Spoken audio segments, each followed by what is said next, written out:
ਰੱਸੀ ਮੱਚ ਗਈ ਪਰ ਵੱਟ ਨਹੀਂ ਹੈ। ਅੱਜ ਮੋਦੀ ਦੀ ਜਣੀ ਜੇ ਐਂ ਕਹਿਣਾ ਹੋਵੇ ਜਿਹੜੀ ਆਕੜ ਸੀ ਉਹ ਤਾਂ ਲੋਕਾਂ ਨੇ ਪੂਰੀ ਤਰ੍ਹਾਂ ਭੰਨਤੀ ਹੈ, ਪਰ ਉਹ ਸੂਬੀ ਵਾਲਾ ਹੀ ਹਾਲਤ ਬਣੀ ਹੋਈ ਅੱਜ। ਉਹ ਹਾਲਤ ਨੂੰ ਬਚਾਉਣ ਖਾਤਰ ਤੁਸੀਂ ਦੇਖੋ ਹੁਣ ਇੱਕ ਪਾਸੇ ਦੀ ਖੇਡ ਹੈ, ਜਿਹੜੇ ਰਾਜੇ ਮਹਾਰਾਜੇ ਪਹਿਲਾਂ ਖੇਡਦੇ ਹੁੰਦੇ ਸੀ ਉਹਦੇ 'ਚ ਨਰਦਾਂ ਲੱਗਦੀਆਂ ਹੁੰਦੀਆਂ ਸੀਗੀਆਂ ਇੱਕ ਦੂਜੇ ਨੂੰ ਹਰਾਉਣ ਖਾਤਰ।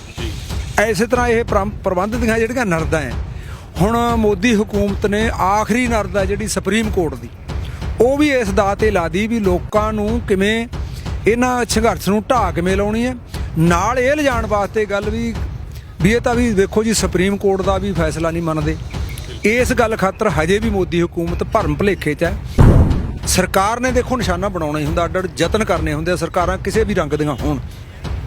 ਉਹਨਾਂ ਨੇ ਘੋਲ ਨੂੰ ਠਿੱਬੀ ਲਾਉਣ ਖਾਤਰ ਘੋਲ ਨੂੰ ਪਾੜਿਆ ਕਿਵੇਂ ਜਾਵੇ, ਜਥੇਬੰਦੀਆਂ 'ਚ ਫੁੱਟ ਕਿਵੇਂ ਪਾਈ ਜਾਵੇ, ਬਥੇਰੇ ਯਤਨ ਕੀਤੇ ਉਹਨਾਂ ਨੇ। ਜਥੇਬੰਦੀਆਂ ਤੇ ਉਹਨਾਂ ਨੇ ਇਹ ਖਾਲਿਸਤਾਨੀ ਹੈ ਜੀ, ਇਹ ਨਕਸਲਾਈਟ ਹੈ ਜੀ, ਇਹ ਟੁਕੜੇ ਗੈਂਗ ਹੈ ਜੀ, ਇਹ ਪਾਕਿਸਤਾਨ ਦੇ ਏਜੰਟ ਹੈ ਜੀ, ਇਹ ਚੀਨ ਦੇ ਚੱਕੇ ਹੋਏ ਹੈ ਜੀ, ਇਹ ਵਿਰੋਧੀ ਧਿਰਾਂ ਦੇ ਚੱਕੇ ਹੋਏ ਹੈ ਜੀ, ਇਹ ਵਿਚੋਲ ਗਏ ਹੈ ਜੀ। ਭਲਾ ਕੀ ਨਹੀਂ ਕਿਹਾ। ਉਹਨਾਂ ਦੀਆਂ ਸਾਰੀਆਂ ਨਰਦਾਂ ਲੋਕਾਂ ਦੇ ਸਾਂਝੇ ਘੋਲ ਨੇ ਬਿਲਕੁਲ ਚਿੱਤ ਕਰਤੀਆਂ।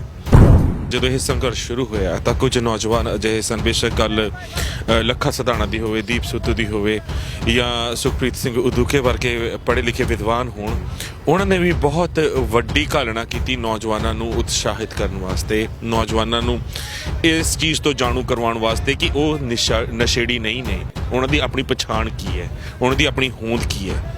ਪਰ ਜਦੋਂ ਬੈਰੀਅਰ ਤੋੜ ਕੇ ਦਿੱਲੀ ਦੀ ਹਿੱਕ ਤੇ ਆ ਕੇ ਅਸੀਂ ਬਹਿ ਗਏ ਤਾਂ ਕਿਤੇ ਨਾ ਕਿਤੇ ਉਹਨਾਂ ਨੌਜਵਾਨਾਂ ਨੂੰ ਪਿੱਛੇ ਕਰ ਦਿੱਤਾ ਗਿਆ। ਅਗਰ ਸਾਡੇ ਪੜ੍ਹੇ ਲਿਖੇ ਸੂਝਵਾਨ ਨੌਜਵਾਨ ਸਾਨੂੰ ਕੋਈ ਸਲਾਹ ਦੇਣਾ ਚਾਹੁੰਦੇ ਨੇ, ਤੁਹਾਨੂੰ ਕੀ ਲੱਗਦਾ ਸਾਨੂੰ ਨਹੀਂ ਲੈਣੀ ਚਾਹੀਦੀ? ਬਿਲਕੁਲ ਲੈਣੀ ਚਾਹੀਦੀ ਹੈ ਨੌਜਵਾਨ ਨੂੰ। ਅਸੀਂ ਤਾਂ ਨੌਜਵਾਨਾਂ ਨੂੰ ਤਰਸਦੇ ਰਹੇ ਹੁਣ ਤੱਕ, ਸਾਡੀਆਂ ਉਮਰਾਂ ਲੰਘ ਗਈਆਂ, ਇਸ ਲਹਿਰ ਦੇ ਲੇਖੇ ਲਾਈਆਂ, ਛੋਟੇ ਅਸੀਂ, ਸਾਡੀ 35-36 ਸਾਲ ਮੈਨੂੰ ਇਸ ਲਹਿਰ ਦੇ ਵਿੱਚ ਹੋ ਗਿਆ। ਮੈਂ 83 ਦਾ ਸਰਗਰਮ ਹੈ ਕਿਸਾਨ ਲਹਿਰ ਦੇ ਵਿੱਚ। ਨੌਜਵਾਨ ਆਏ ਆ, ਜੀ ਆਇਆਂ ਨੂੰ ਕਹਿੰਦੇ। ਅਸੀਂ ਨੌਜਵਾਨਾਂ 'ਚ ਬਹੁਤ ਜਜ਼ਬਾ ਹੈ।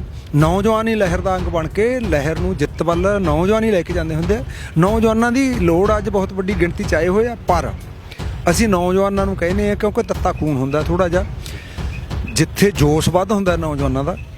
ਅਸੀਂ ਇਹ ਜਿਹੜੀ ਸਿਆਣੀ ਲੀਡਰਸ਼ਿਪ ਆ ਉਹਨਾਂ ਨੂੰ ਕਹਿੰਦੇ ਆ ਵੀ ਜੋਸ਼ ਦੇ ਉੱਤੋਂ ਦੀ, ਜੇ ਹੋਸ਼ ਦੇ ਉੱਤੋਂ ਦੀ ਜੋਸ਼ ਪੈ ਜੇ ਫਿਰ ਉਹ ਖਤਰੇ ਭਰਿਆ ਕੰਮ ਹੋ ਜਾਂਦਾ। ਅਗਰ ਦੀਪ ਤੁਹਾਡੇ ਨਾਲ ਸੰਪਰਕ ਕਰਦੇ ਆ, ਤੁਹਾਡੇ ਮੰਚ ਦੇ ਉੱਤੇ ਆਉਂਦੇ ਨੇ, ਤੁਹਾਡੇ ਵੱਲੋਂ ਕੀ ਰਿਐਕਸ਼ਨ? ਦੇਖੋ ਜਦੋਂ ਕੋਈ ਉਹਦੀ ਗੱਲ ਆਊਗੀ ਉਦੋਂ ਉਹਨੂੰ ਵਿਚਾਰਿਆ ਜਾ ਸਕਦਾ, ਪਰ ਜੋ ਪਿਛੋਕੜ ਆ ਨਾ ਸ਼ੰਭੂ ਜਿਹੜਾ ਬਾਰਡਰ ਸੀਗਾ ਉਹਦਾ, ਪਹਿਲਾਂ ਉਹਨੇ ਵੱਖ ਤੌਰ 'ਤੇ ਲਾਇਆ। ਜਦੋਂ ਅਸੀਂ ਗੱਲਾਂ ਸੁਣਦੇ ਰਹੇ ਹਾਂ, ਜਦੋਂ ਦਾ ਘੋਲ ਚੱਲਿਆ, ਉਹਨੇ ਉਹਨਾਂ ਬੇੜਿਆਂ ਦੇ ਵਿੱਚ, ਇਸ ਘੋਲ ਦੇ ਵਿੱਚ ਹੋਰ ਮੁੱਦੇ ਜਿਹੜੇ ਘੁਸੇੜਨੇ ਚਾਹੇ ਆ, ਜਿਹਦਾ ਕਰਕੇ ਉਹਦੀ ਦੂਰੀ ਬਣੀ ਹੈ ਇਸ ਘੋਲ ਨਾਲੋਂ। ਸਰਕਾਰਾਂ ਬਥੇਰੇ ਭੇਸਾਂ ਦੇ ਵਿੱਚ ਆਉਂਦੀਆਂ ਹੁੰਦੀਆਂ, ਜਿਵੇਂ ਤੁਸੀਂ ਜ਼ਿਕਰ ਕੀਤਾ, ਇੱਥੋਂ ਤੱਕ ਵੀ ਉਹਨਾਂ ਨੇ ਕਿਹਾ ਵੀ ਮੁਫਤ ਸ਼ਰਾਬ ਬਣਾ ਕੇ ਕੁੜੀਆਂ ਭੇਜ ਦਿਓ ਵੀ ਕੋਈ ਛੇੜਛਾੜ ਕਰਨ। ਇਹ ਅਸੀਂ ਇਹ ਵੀ ਦੇਖਿਆ, ਪਰ ਧੰਨ ਸਦਕੇ ਜਾਈਏ, ਅਸੀਂ ਸਲਾਮ ਕਰਦੇ ਹਾਂ ਸਾਡੀ ਨੌਜਵਾਨੀ ਦੇ ਜਿਨ੍ਹਾਂ ਨੇ ਆਏ। ਹਾਲੇ ਤੱਕ ਸਾਨੂੰ ਆਹ ਕਿੱਡਾ ਵੱਡਾ ਲੰਬਾ ਤੁਸੀਂ ਦੇਖ ਲਓਗੇ ਇਹ ਲੱਗਿਆ ਹੋਇਆ ਕਾਫਲਾ, ਇੱਕ ਵੀ ਸ਼ਰਾਰਤ ਇਹ ਜੀ ਨਹੀਂ ਆਈ ਸਾਡੇ ਨੌਜਵਾਨਾਂ ਵੱਲੋਂ ਵੀ ਇਹ ਕੁੜੀ ਕਤਰੀ ਨਾਲ ਛੇੜਛਾੜ ਦਾ ਮਾਮਲਾ ਆ ਗਿਆ ਹੋਵੇ, ਕੋਈ ਗੱਲ ਹੋ ਗਈ ਹੋਵੇ। ਜਿਹੜਾ ਨਸ਼ੇੜੀ ਕਰਕੇ ਨੌਜਵਾਨੀ ਨੂੰ ਭੰਡਿਆ ਜਾ ਰਿਹਾ ਸੀ। ਅਸੀਂ ਪਿੰਡਾਂ ਦੇ ਵਿੱਚ ਦੇਖਦੇ ਹੁੰਦੇ ਸੀ, ਜੇ ਕਿਤੇ ਵੱਡੇ ਕਲੱਬਾਂ ਦੇ ਟੂਰਨਾਮੈਂਟ ਹੁੰਦੇ ਸੀ, ਅਗਲੇ ਦਿਨਾਂ ਦੇ ਵਿੱਚ ਜਦੋਂ ਗਰਾਊਂਡ ਦੇ ਮਗਰਲੇ ਪਾਸੇ ਜਾਂਦੇ ਹੁੰਦੇ ਸੀ ਨਾ, ਉੱਥੇ ਸਰਿੰਜਾਂ ਦੇ ਢੇਰ ਲੱਗੇ ਪਏ ਹੁੰਦੇ ਸੀ। ਪਰ ਅੱਜ ਤੁਸੀਂ ਉੱਥੋਂ ਤੁਰੇ ਜਾਓ, ਆਹ 15-20 ਕਿਲੋਮੀਟਰ ਦਾ ਆਹ ਫਾਸਲਾ ਹੈ, ਦੂਜੇ ਪਾਸੇ ਚਲੇ ਜਾਓ, ਅਸੀਂ ਗੌਰ ਨਾਲ ਦੇਖਿਆ, ਕਦੇ ਵੇਖੀ ਆ ਸਰਿੰਜ ਕਿਸੇ ਨੇ? ਮਤਲਬ ਕੀ ਆ, ਸਾਡੀ ਨੌਜਵਾਨੀ ਨੂੰ ਉਹ ਨਸ਼ਿਆਂ ਤੋਂ ਛੱਡ ਕੇ ਅੱਜ ਘੋਲ ਦਾ ਨਸ਼ਾ ਚੜਿਆ ਪਿਆ। ਇਸ ਗੱਲ ਕਰਕੇ ਅਸੀਂ ਤਾਂ ਕਹਿੰਦੇ ਵੱਡੀ ਪ੍ਰਾਪਤੀ ਕਰ ਲਈ, ਅਸੀਂ ਨੌਜਵਾਨੀ ਨੂੰ ਬਚਾ ਲਿਆ। ਬਿਲਕੁਲ ਜੀ, ਜਿੱਦਾਂ ਇਹਨਾਂ ਨੇ ਕਿਹਾ ਕਿ ਨੌਜਵਾਨੀ ਨੂੰ ਚਾਹੇ ਹਿੰਦ ਹੁਕੂਮਤ ਜਿੰਨਾ ਮਰਜ਼ੀ ਜ਼ੋਰ ਲਾ ਲਵੇ ਹੁਣ ਨਹੀਂ ਹਿਲਾ ਸਕਦੀ, ਕਿਉਂਕਿ ਭਾਈ ਗੁਰਪ੍ਰੀਤ ਸਿੰਘ ਮਿੰਟੂ ਦੀ ਗੱਲ ਕੀਤੀ ਜਾਵੇ ਤਾਂ ਉਹਨਾਂ ਨੇ ਵੀ ਇਹ ਗੱਲ ਦੱਸੀ ਸੀ ਕਿ ਉਹ ਨੌਜਵਾਨ ਜਿਹੜੇ ਨਸ਼ਿਆਂ ਦੇ ਆਦੀ ਸੀ, ਅੱਜ ਉਹਨਾਂ ਨੂੰ ਇਸ ਸੰਘਰਸ਼ ਦਾ ਨਸ਼ਾ ਚੜਿਆ ਹੈ। ਨੰਗੇ ਪੈਰ ਸੜਕਾਂ ਦੇ ਉੱਤੇ ਝਾੜੂ ਲਿਆ ਕੇ ਉਹ ਨੌਜਵਾਨ ਸੜਕਾਂ ਸਾਫ਼ ਕਰਦੇ ਪਏ ਨੇ, ਦਿੱਲੀ ਦੀ ਹਿੱਕ ਉੱਤੇ ਬੱਚੇ ਸੇਵਾ ਕਰਦੇ ਪਏ ਨੇ, ਨੌਜਵਾਨ ਸੇਵਾ ਕਰਦੇ ਪਏ ਨੇ ਜਿਹੜੇ ਕਦੀ ਨਸ਼ਿਆਂ ਦੇ ਆਦੀ ਸੀ। ਤੇ ਅਗਰ ਦਮਦਮੀ ਟਕਸਾਲ ਜੱਥਾ ਰਾਜਪੁਰ ਤੇ ਬਰਜਿੰਦਰ ਸਿੰਘ ਪਰਵਾਨਾ ਦੀ ਗੱਲ ਕੀਤੀ ਜਾਵੇ ਤਾਂ ਉਹਨਾਂ ਨੇ ਸਿੰਘਾਂ ਨੂੰ, ਮਤਲਬ ਨੌਜਵਾਨ ਨੂੰ ਅੰਮ੍ਰਿਤ ਛਕਾ ਕੇ ਸਿੰਘ ਸਜਾਇਆ। ਇਸ ਮੋਰਚੇ ਦੀ ਇਸ ਤੋਂ ਵੱਡੀਆਂ ਪ੍ਰਾਪਤੀਆਂ ਕੀ ਹੋ ਸਕਦੀਆਂ ਨੇ ਸਾਡੇ ਵਾਸਤੇ? ਸਾਡੀ ਉਹ ਨੌਜਵਾਨ ਪੀੜ੍ਹੀ ਜਿਹੜੀ ਡੂੰਘੀ ਨੀਂਦ ਸੁੱਤੀ ਹੋਈ ਸੀ, ਅੱਜ ਉੱਠ ਕੇ ਦਿੱਲੀ ਦੀ ਹਿੱਕ ਤੇ ਆਣ ਖਲੋਤੀ ਹੈ ਆਪਣੇ ਹੱਕ ਮੰਗਣ ਵਾਸਤੇ। ਵਾਹਿਗੁਰੂ ਜੀ ਕਾ ਖਾਲਸਾ ਵਾਹਿਗੁਰੂ ਜੀ ਕੀ ਫਤਿਹ। ਗੁਰਬਾਣੀ ਅਖੰਡ ਬਾਣੀ ਦੇਖ ਰਹੀਆਂ ਦੇਸ਼ ਵਿਦੇਸ਼ ਦੀਆਂ ਸਾਰੀਆਂ ਸੰਗਤਾਂ ਦਾ ਮੈਂ ਪ੍ਰੀਤ ਸੈਣੀ ਸਵਾਗਤ ਕਰਦਾ। ਜਿਵੇਂ ਕਿ ਤੁਸੀਂ ਜਾਣਦੇ ਹੋ ਕਿ ਅਸੀਂ ਦਿੱਲੀ ਦੀ ਹਿੱਕ ਤੇ ਜਿੰਨੇ ਮੋਰਚੇ ਲੱਗੇ ਆ ਹਰ ਮੋਰਚੇ ਦੀ ਅਪਡੇਟ ਤੁਹਾਡੇ ਤੱਕ ਪਹੁੰਚਾ ਰਹੇ ਹਾਂ ਤੇ ਬਹੁਤ ਜਾਣਿਆਂ ਦੀ ਇਹਦੀ ਮੰਗ ਸੀ ਕਿ ਅਸੀਂ ਉਗਰਾਹਾਂ ਦੇ ਮੰਚ ਤੇ ਵੀ ਪਹੁੰਚੀਏ ਤੇ ਉੱਥੋਂ ਵੀ ਤੁਹਾਡੇ ਰੂਬਰੂ ਉਹਨਾਂ ਸੱਜਣਾਂ ਨੂੰ ਕਰੀਏ ਜਿਨ੍ਹਾਂ ਦੇ ਹੱਥ ਦੇ ਵਿੱਚ ਬਾਗਡੋਰ ਹੈ ਇਸ ਕਿਸਾਨੀ ਸੰਘਰਸ਼ ਦੀ। ਤੇ ਸ਼ਿੰਗਾਰਾ ਜੀ ਸਾਡੇ ਨਾਲ ਨੇ BKU ਉਗਰਾਹਾਂ ਤੋਂ। ਪਹਿਲਾਂ ਫਤਿਹ ਦੀ ਸਾਂਝ ਪਾਉਂਦੇ ਹਾਂ ਤੇ ਫਿਰ ਇਸ ਕਿਸਾਨੀ ਘੋਲ ਦੇ ਵਿੱਚ ਅਸੀਂ ਕਿੱਥੇ ਕੀ ਸਰਕਾਰਾਂ ਦੇ ਗੋਡੇ ਲਵਾ ਚੁੱਕੇ ਆ ਤੇ ਕਿਉਂ ਸਰਕਾਰਾਂ ਅਜੇ ਵੀ ਰੱਸੀ ਜਲ ਗਈ ਬਲ ਮਤਲਬ ਮੁੱਕਣ ਨਹੀਂ ਦਿੰਦੀਆਂ, ਉਹ ਕਿਹੜਾ ਪੇਚ ਹੈ ਜਿਹੜਾ ਫਸਿਆ ਹੋਇਆ ਹੈ ਉਹ ਵੀ ਜਾਣਾਂਗੇ। ਵਾਹਿਗੁਰੂ ਜੀ ਕਾ ਖਾਲਸਾ ਵਾਹਿਗੁਰੂ ਜੀ ਕੀ ਫਤਿਹ ਜੀ। ਅਗਰ ਅਸੀਂ ਇਸ ਕਿਸਾਨੀ ਘੋਲ ਦੀ ਗੱਲ ਕਰੀਏ ਤਾਂ 2 ਮਹੀਨੇ ਪੰਜਾਬ 'ਚ ਤਕਰੀਬਨ 1.5 ਮਹੀਨਾ ਦਿੱਲੀ ਦੀ ਹਿੱਕ ਤੇ ਸਾਨੂੰ ਹੋ ਗਿਆ ਹੈ ਤੇ ਪੋਹ ਦਾ ਮਹੀਨਾ ਜਿਹੜਾ ਮਾਤਾ ਗੁਜਰ ਕੌਰ ਨੇ ਛੋਟੇ ਸਾਹਿਬਜ਼ਾਦਿਆਂ ਨੇ ਠੰਡੇ ਬੁਰਜ 'ਚ ਬਿਤਾਇਆ ਸੀ, ਉਹਨਾਂ ਦੇ ਬੱਚਿਆਂ ਨੇ ਅੱਜ ਦਿੱਲੀ ਦੀਆਂ ਹਿੱਕਾਂ ਤੇ ਉਹ ਮਹੀਨਾ ਬਿਤਾਇਆ ਹੈ। ਪਰ ਇਹਦਾ ਕੀ ਕਹੋਗੇ ਇਸ ਹਕੂਮਤ ਬਾਰੇ ਜਿਸ ਨੇ ਇੰਨਾ ਜ਼ੁਲਮ ਇਸ ਕੌਮ ਤੇ ਢਾਇਆ? ਦੇਖੋ, ਜਿਹੜੀਆਂ ਇਹ ਸਮੇਂ ਦੇ ਹਾਕਮ ਕਿਸੇ ਵੀ ਰੰਗ ਦੇ ਹੋਣ, ਉਹ ਹਮੇਸ਼ਾ ਹੀ ਕਿਰਤੀ ਲੋਕਾਂ ਤੇ ਜ਼ੁਲਮ ਢਾਉਂਦੇ ਆਏ ਹੈ। ਇਹ ਉਸੇ ਦੀ ਕੜੀ ਹੈ। ਜੇ ਕਹਿਣਾ ਹੋਵੇ ਜਿਹੜੇ ਜ਼ੁਲਮ ਸਹਿਣ ਵਾਲੇ ਕਿਰਤੀ ਲੋਕ ਆ, ਜਿਹੜੇ ਸਾਰੇ ਲੋਕਾਂ ਦਾ ਧੜਾ ਜੇ ਕਹਿਣਾ ਹੋਵੇ, ਉਹ ਹਮੇਸ਼ਾ ਜ਼ਬਰ ਦਾ ਮੁਕਾਬਲਾ ਕਰਦੇ ਆਏ ਹੈ। ਜ਼ਬਰ ਢਾਉਣ ਵਾਲਿਆਂ ਨੂੰ ਆਪਦੇ ਸਬਰ ਦੇ ਨਾਲ ਉਹ ਹਰਾਉਂਦੇ ਤੁਰੇ ਆ ਰਿਹਾ। ਇਸ ਹਕੂਮਤ ਦਾ ਵੀ ਉਹੀ ਖਾਸਾ ਹੈ, ਉਹ ਇਹ ਔਰੰਗਿਆਂ ਦੀ ਔਲਾਦ ਹੈ ਜਿਹੜੇ ਲੋਕਾਂ ਤੇ ਪਹਿਲਾਂ ਜ਼ਬਰ ਕਰਦੇ ਰਹੇ ਹੈ। ਇੱਧਰ ਲੋਕ ਫਿਰ ਉਹ ਚਾਹੇ ਸਾਡੀਆਂ ਮਾਤਾਵਾਂ ਮਾਈ ਭਾਗੋ ਦੀਆਂ ਵਾਰਸਾਂ ਹੈ, ਗੁਰੂ ਗੋਬਿੰਦ ਸਿੰਘ ਦੇ ਵਾਰਸਾਂ ਹੈ, ਉਹ ਚਾਚਾ ਅਜੀਤ ਸਿੰਘ ਦੇ ਵਾਰਸ ਹੈ, ਚਾਹੇ ਸ਼ਹੀਦ ਭਗਤ ਸਿੰਘ ਦੀ ਨਵੀਂ ਪੀੜ੍ਹੀ ਦੇ ਵਾਰਸ ਨੇ ਜਿਹੜੇ ਨੌਜਵਾਨ, ਇੱਧਰ ਉਹ ਆਏ ਹੋਏ ਆ, ਉੱਧਰ ਉਹਨਾਂ ਨਾਲ ਜ਼ਬਰ ਨਾਲ ਮੁਕਾਬਲਾ ਲੱਗਿਆ ਹੋਇਆ। ਇਸ ਕਿਸਮ ਦਾ ਮਾਮਲਾ ਹੈ। ਉਹ ਫਿਰ ਜ਼ਬਰ ਵਾਲੇ ਆਖਰਕਾਰ ਤੱਕ ਜ਼ਬਰ ਕਰਦੇ ਆ, ਲੋਕ ਜ਼ਬਰ ਸਹਿੰਦੇ ਆ ਸਬਰ ਦੇ ਨਾਲ, ਅਖੀਰ ਨੂੰ ਸਬਰ ਦੇ ਨਾਲ ਉਹ ਜ਼ਬਰ ਨੂੰ ਹਰਾਉਂਦੇ ਆ ਲੋਕ। ਬਿਲਕੁਲ ਜੀ, ਹਰਾਉਂਦੇ ਆ ਤੇ ਹਰਾਉਂਦੇ ਆਏ ਆ। ਇਸ ਸਿੱਖ ਇਤਿਹਾਸ ਉਸ ਚੀਜ਼ ਦਾ ਗਵਾਹ ਹੈ ਕਿ ਕਦੇ ਵੀ ਇਸ ਕੌਮ ਨੇ ਈਨ ਨਹੀਂ ਮੰਨੀ ਤੇ ਔਬਜ਼ ਸਿਆਣੇ ਵੀ ਅਕਸਰ ਕਹਿੰਦੇ ਨੇ ਕਿ ਜਿਹੜੀਆਂ ਕੌਮਾਂ ਜਾਗਦੀਆਂ ਹੁੰਦੀਆਂ ਨੇ ਭੀੜ ਹਮੇਸ਼ਾ ਉਹਨਾਂ ਤੇ ਹੀ ਪੈਂਦੀ ਹੈ ਤੇ ਇਹ ਉਹ ਕੌਮ ਹੈ ਜਿਹੜੀ ਦੂਜਿਆਂ ਵਾਸਤੇ ਸ਼ਹਾਦਤਾਂ ਦਿੰਦੀ ਹੈ, ਬਲੀਦਾਨ ਦਿੰਦੀ ਆਈ ਹੈ। ਪਰ ਅੱਜ ਅਸੀਂ ਜਿਸ ਮੋੜ ਤੇ ਖੜੇ ਹਾਂ, ਕੇਂਦਰ ਸਰਕਾਰ ਨਵੀਆਂ ਗੋਲੀਆਂ ਕਿਸਾਨੀ ਸੰਘਰਸ਼ ਨੂੰ ਪਾ ਰਹੀ ਹੈ। ਕਦੀ ਰੱਦ ਕਰਨ ਦੀ ਹੋਲਡ ਕਰਨ ਦੀ ਗੱਲ ਕਹਿੰਦੀਆਂ ਨੇ, ਕਦੀ ਕਹਿੰਦੀਆਂ ਨੇ ਕਿ ਜਿੱਦਾਂ ਤੁਸੀਂ ਕਹਿੰਦੇ ਹੋ ਉੱਦਾਂ ਅਮੈਂਡਮੈਂਟ ਕਰ ਦਿੰਦੇ ਆ। 8 ਦੌਰ ਦੀਆਂ ਮੀਟਿੰਗਸ ਹੋ ਚੁੱਕੀਆਂ ਨੇ, 9 ਦੌਰ ਦੀਆਂ। ਹੁਣ ਸੁਪਰੀਮ ਕੋਰਟ ਤੋਂ ਨਵਾਂ ਸ਼ੋਸ਼ਾ ਛਡਵਾਤਾ ਕਿ ਸੁਪਰੀਮ ਕੋਰਟ ਵੱਲੋਂ ਅਸੀਂ ਹੋਲਡ ਕਰਵਾ ਰਹੇ ਹਾਂ ਤੇ ਹੁਣ ਅਗਲੀ ਰਣਨੀਤੀ ਇਹਨਾਂ ਦੀ ਤੁਹਾਨੂੰ ਕੀ ਲੱਗਦੀ ਹੈ? ਕਿਉਂਕਿ ਸੀਨੀਅਰ ਆਗੂ ਜਿਹੜੇ ਹੈਗੇ ਨੇ ਦੂਸਰੇ ਹੋਰ ਜਥੇਬੰਦੀਆਂ ਨੇ ਉਹਨਾਂ ਨਾਲ ਵੀ ਗੱਲ ਕੀਤੀ ਹੈ। ਉਹਨਾਂ ਦਾ ਕਹਿਣਾ ਇਹੀ ਹੈ ਕਿ ਅਸੀਂ ਯੈਸ ਔਰ ਨੋ ਸਾਡਾ ਕਲੀਅਰ ਆਨਸਰ ਹੈ, ਉਸ ਤੋਂ ਇਲਾਵਾ ਅਸੀਂ ਕਿਸੇ ਰਣਨੀਤੀ ਦੇ ਉੱਤੇ ਨਹੀਂ ਹਾਮੀ ਭਰਦੇ। ਦੇਖੋ, ਬਿਲਕੁਲ ਬਹੁਤ ਸਾਫ਼ ਹੈ। ਸਾਰੀਆਂ ਹੀ ਜਥੇਬੰਦੀਆਂ ਦਾ ਜਿੰਨੀਆਂ ਅੱਜ ਘੋਲ ਦੇ ਮੈਦਾਨ ਦੇ ਵਿੱਚ ਹੈ, ਇਕਜੁੱਟਤਾ ਦੇ ਨਾਲ ਸਭਨਾਂ ਦਾ ਇਹੋ ਹੀ ਸਾਂਝਾ ਫੈਸਲਾ ਹੈ ਵੀ ਇਹ ਜਿਹੜੇ 3 ਖੇਤੀ ਕਾਨੂੰਨ ਹੈ, ਚੌਥਾ ਬਿਜਲੀ ਐਕਟ ਹੈ 2020, 5ਵਾਂ ਪਰਾਲੀ ਵਾਲਾ ਭਾਵੇਂ ਉਹਨਾਂ ਨੇ ਹਾਂ ਕਰਤੀ ਉਹਦੇ ਤੇ ਵੀ ਉਹ ਤਾਂ ਅਸੀਂ ਖਤਮ ਕਰਤਾ। MSP ਦਾ ਮਾਮਲਾ, ਸਾਰੇ ਮੁਲਕ 'ਚ ਸਾਰੀਆਂ ਫਸਲਾਂ ਤੇ MSP ਦੀ ਗਰੰਟੀ ਹੋਵੇ, ਉਹਦੀ ਖਰੀਦ ਦੀ ਗਰੰਟੀ ਹੋਵੇ। ਇਹ ਗੱਲਾਂ ਮਨਵਾਉਣ ਖਾਤਰ ਸਾਰੀਆਂ ਜਥੇਬੰਦੀਆਂ ਇਕਜੁੱਟਤਾ ਦੇ ਨਾਲ ਸਰਕਾਰ ਨੂੰ ਕਿਹਾ ਹੋਇਆ ਹਾਂ ਜਾਂ ਨਾ ਵਾਲੀ ਗੱਲ ਵੀ ਚਾਹੇ ਮੰਗਾਂ ਮੰਨੋ, ਚਾਹੇ ਤੁਹਾਡਾ ਆਪਦਾ ਪੈਂਤਰਾ ਜੋ ਮਰਜ਼ੀ ਵਰਤ ਲਓ। ਤੇ ਕਿਸਾਨ ਜਥੇਬੰਦੀਆਂ ਦਾ ਸਾਰੀਆਂ ਦਾ ਇਕਜੁੱਟਤਾ ਦੇ ਨਾਲ ਇਹੀ ਫੈਸਲਾ ਹੈ ਵੀ ਅਸੀਂ ਇਹ ਆਪਦੀਆਂ ਮੰਗਾਂ ਜਾਣੀ ਕਿ ਇਹ ਕਾਲੇ ਕਾਨੂੰਨ ਖਤਮ ਕਰਾਏ ਬਿਨਾਂ ਸਾਡਾ ਘੋਲ ਹੈ ਜਿਹੜਾ ਇਹ ਵਾਪਸ ਨਹੀਂ ਲਿਆ ਜਾਊਗਾ। ਜਿੱਥੋਂ ਤੱਕ ਸਰਕਾਰ ਦਾ, ਵੇਖੋ ਸਰਕਾਰਾਂ ਨੇ ਆਪਦੀਆਂ ਚਾਲਾਂ ਚੱਲਣੀਆਂ ਹੁੰਦੀਆਂ। ਜੇ ਐਂ ਕਹਿਣਾ ਹੋਵੇ ਸਰਕਾਰ ਇੰਨੀ ਬੁਰੀ ਥਾਂ ਤੇ ਲੋਕਾਂ ਦੇ ਸੰਘਰਸ਼ ਨੇ ਸਿੱਟ ਦਿੱਤੀ ਹੈ ਵੀ ਜਿਵੇਂ ਪੰਜਾਬੀ ਦੀ ਉਹ ਕਹਾਵਤ ਹੈ ਵੀ ਰੱਸੀ ਮੱਚ ਗਈ ਪਰ ਵੱਟ ਨਹੀਂ ਗਿਆ। ਅੱਜ ਮੋਦੀ ਦੀ ਜਾਣੀ ਜੇ ਐਂ ਕਹਿਣਾ ਹੋਵੇ ਜਿਹੜੀ ਆਕੜ ਸੀ ਉਹ ਤਾਂ ਲੋਕਾਂ ਨੇ ਬੁਰੀ ਤਰ੍ਹਾਂ ਭੰਨਤੀ ਹੈ, ਪਰ ਉਹ ਸੂਬੀ ਵਾਲਾ ਹੀ ਹਾਲਤ ਬਣੀ ਹੋਈ ਅੱਜ। ਉਹ ਹਾਲਤ ਨੂੰ ਬਚਾਉਣ ਖਾਤਰ ਤੁਸੀਂ ਦੇਖੋ ਹੁਣ ਇੱਕ ਪਾਸੇ ਦੀ ਖੇਡ ਹੈ, ਜਿਹੜੇ ਰਾਜੇ ਮਹਾਰਾਜੇ ਪਹਿਲਾਂ ਖੇਡਦੇ ਹੁੰਦੇ ਸੀ, ਉਹਦੇ 'ਚ ਨਰਦਾਂ ਲੱਗਦੀਆਂ ਹੁੰਦੀਆਂ ਸੀਗਾ ਇੱਕ ਦੂਜੇ ਨੂੰ ਹਰਾਉਣ ਖਾਤਰ। ਇਸੇ ਤਰ੍ਹਾਂ ਇਹ ਪ੍ਰਬੰਧ ਦੀਆਂ ਜਿਹੜੀਆਂ ਨਰਦਾਂ ਹੈ, ਹੁਣ ਮੋਦੀ ਹਕੂਮਤ ਨੇ ਆਖਰੀ ਨਰਦ ਹੈ ਜਿਹੜੀ ਸੁਪਰੀਮ ਕੋਰਟ ਦੀ, ਉਹ ਵੀ ਇਸ ਦਾਅ 'ਤੇ ਲਾ ਦੀ ਵੀ ਲੋਕਾਂ ਨੂੰ ਕਿਵੇਂ ਇਹਨਾਂ ਸੰਘਰਸ਼ ਨੂੰ ਢਾਹ ਕਿਵੇਂ ਲਾਉਣੀ ਹੈ। ਨਾਲ ਇਹ ਲਿਜਾਣ ਵਾਸਤੇ ਗੱਲ ਵੀ ਇਹ ਤਾਂ ਵੀ ਵੇਖੋ ਜੀ ਸੁਪਰੀਮ ਕੋਰਟ ਦਾ ਵੀ ਫੈਸਲਾ ਨਹੀਂ ਮੰਨਦੇ। ਇਸ ਗੱਲ ਖਾਤਰ ਹਜੇ ਵੀ ਮੋਦੀ ਹਕੂਮਤ ਭਰਮ ਭੁਲੇਖੇ 'ਚ ਹੈ, ਕਿਉਂਕਿ ਕਿਸਾਨ ਜਥੇਬੰਦੀਆਂ ਦਾ ਤਾਂ ਕੋਈ ਇਹ ਹੈ ਹੀ ਨਹੀਂ ਸੀਗਾ, ਕੋਈ ਮੰਗ ਨਹੀਂ ਸੀ। ਨਾ ਕਿਸਾਨ ਜਥੇਬੰਦੀਆਂ ਆਪਦੇ ਤੌਰ 'ਤੇ ਗਈਆਂ ਸੁਪਰੀਮ ਕੋਰਟ ਦੇ ਵਿੱਚ, ਉਹਨਾਂ ਨੇ ਆਪਦੀ ਖੇਡ ਬਣਾ ਕੇ ਆਪਦੀ ਗੱਲ ਕਰਕੇ ਇਹਦਾ ਵਿੱਚ ਵੀ ਸੁਪਰੀਮ ਕੋਰਟ ਵਾਲੇ ਮਾਮਲੇ ਨੂੰ ਵੀ ਇਹ ਲਾ ਕੇ ਅਸੀਂ ਸਮਝਦੇ ਹਾਂ ਵੀ ਇਹ ਮੋਦੀ ਹਕੂਮਤ ਦੀ ਬਹੁਤ ਵੱਡੀ ਕਮਜ਼ੋਰੀ ਹੈ।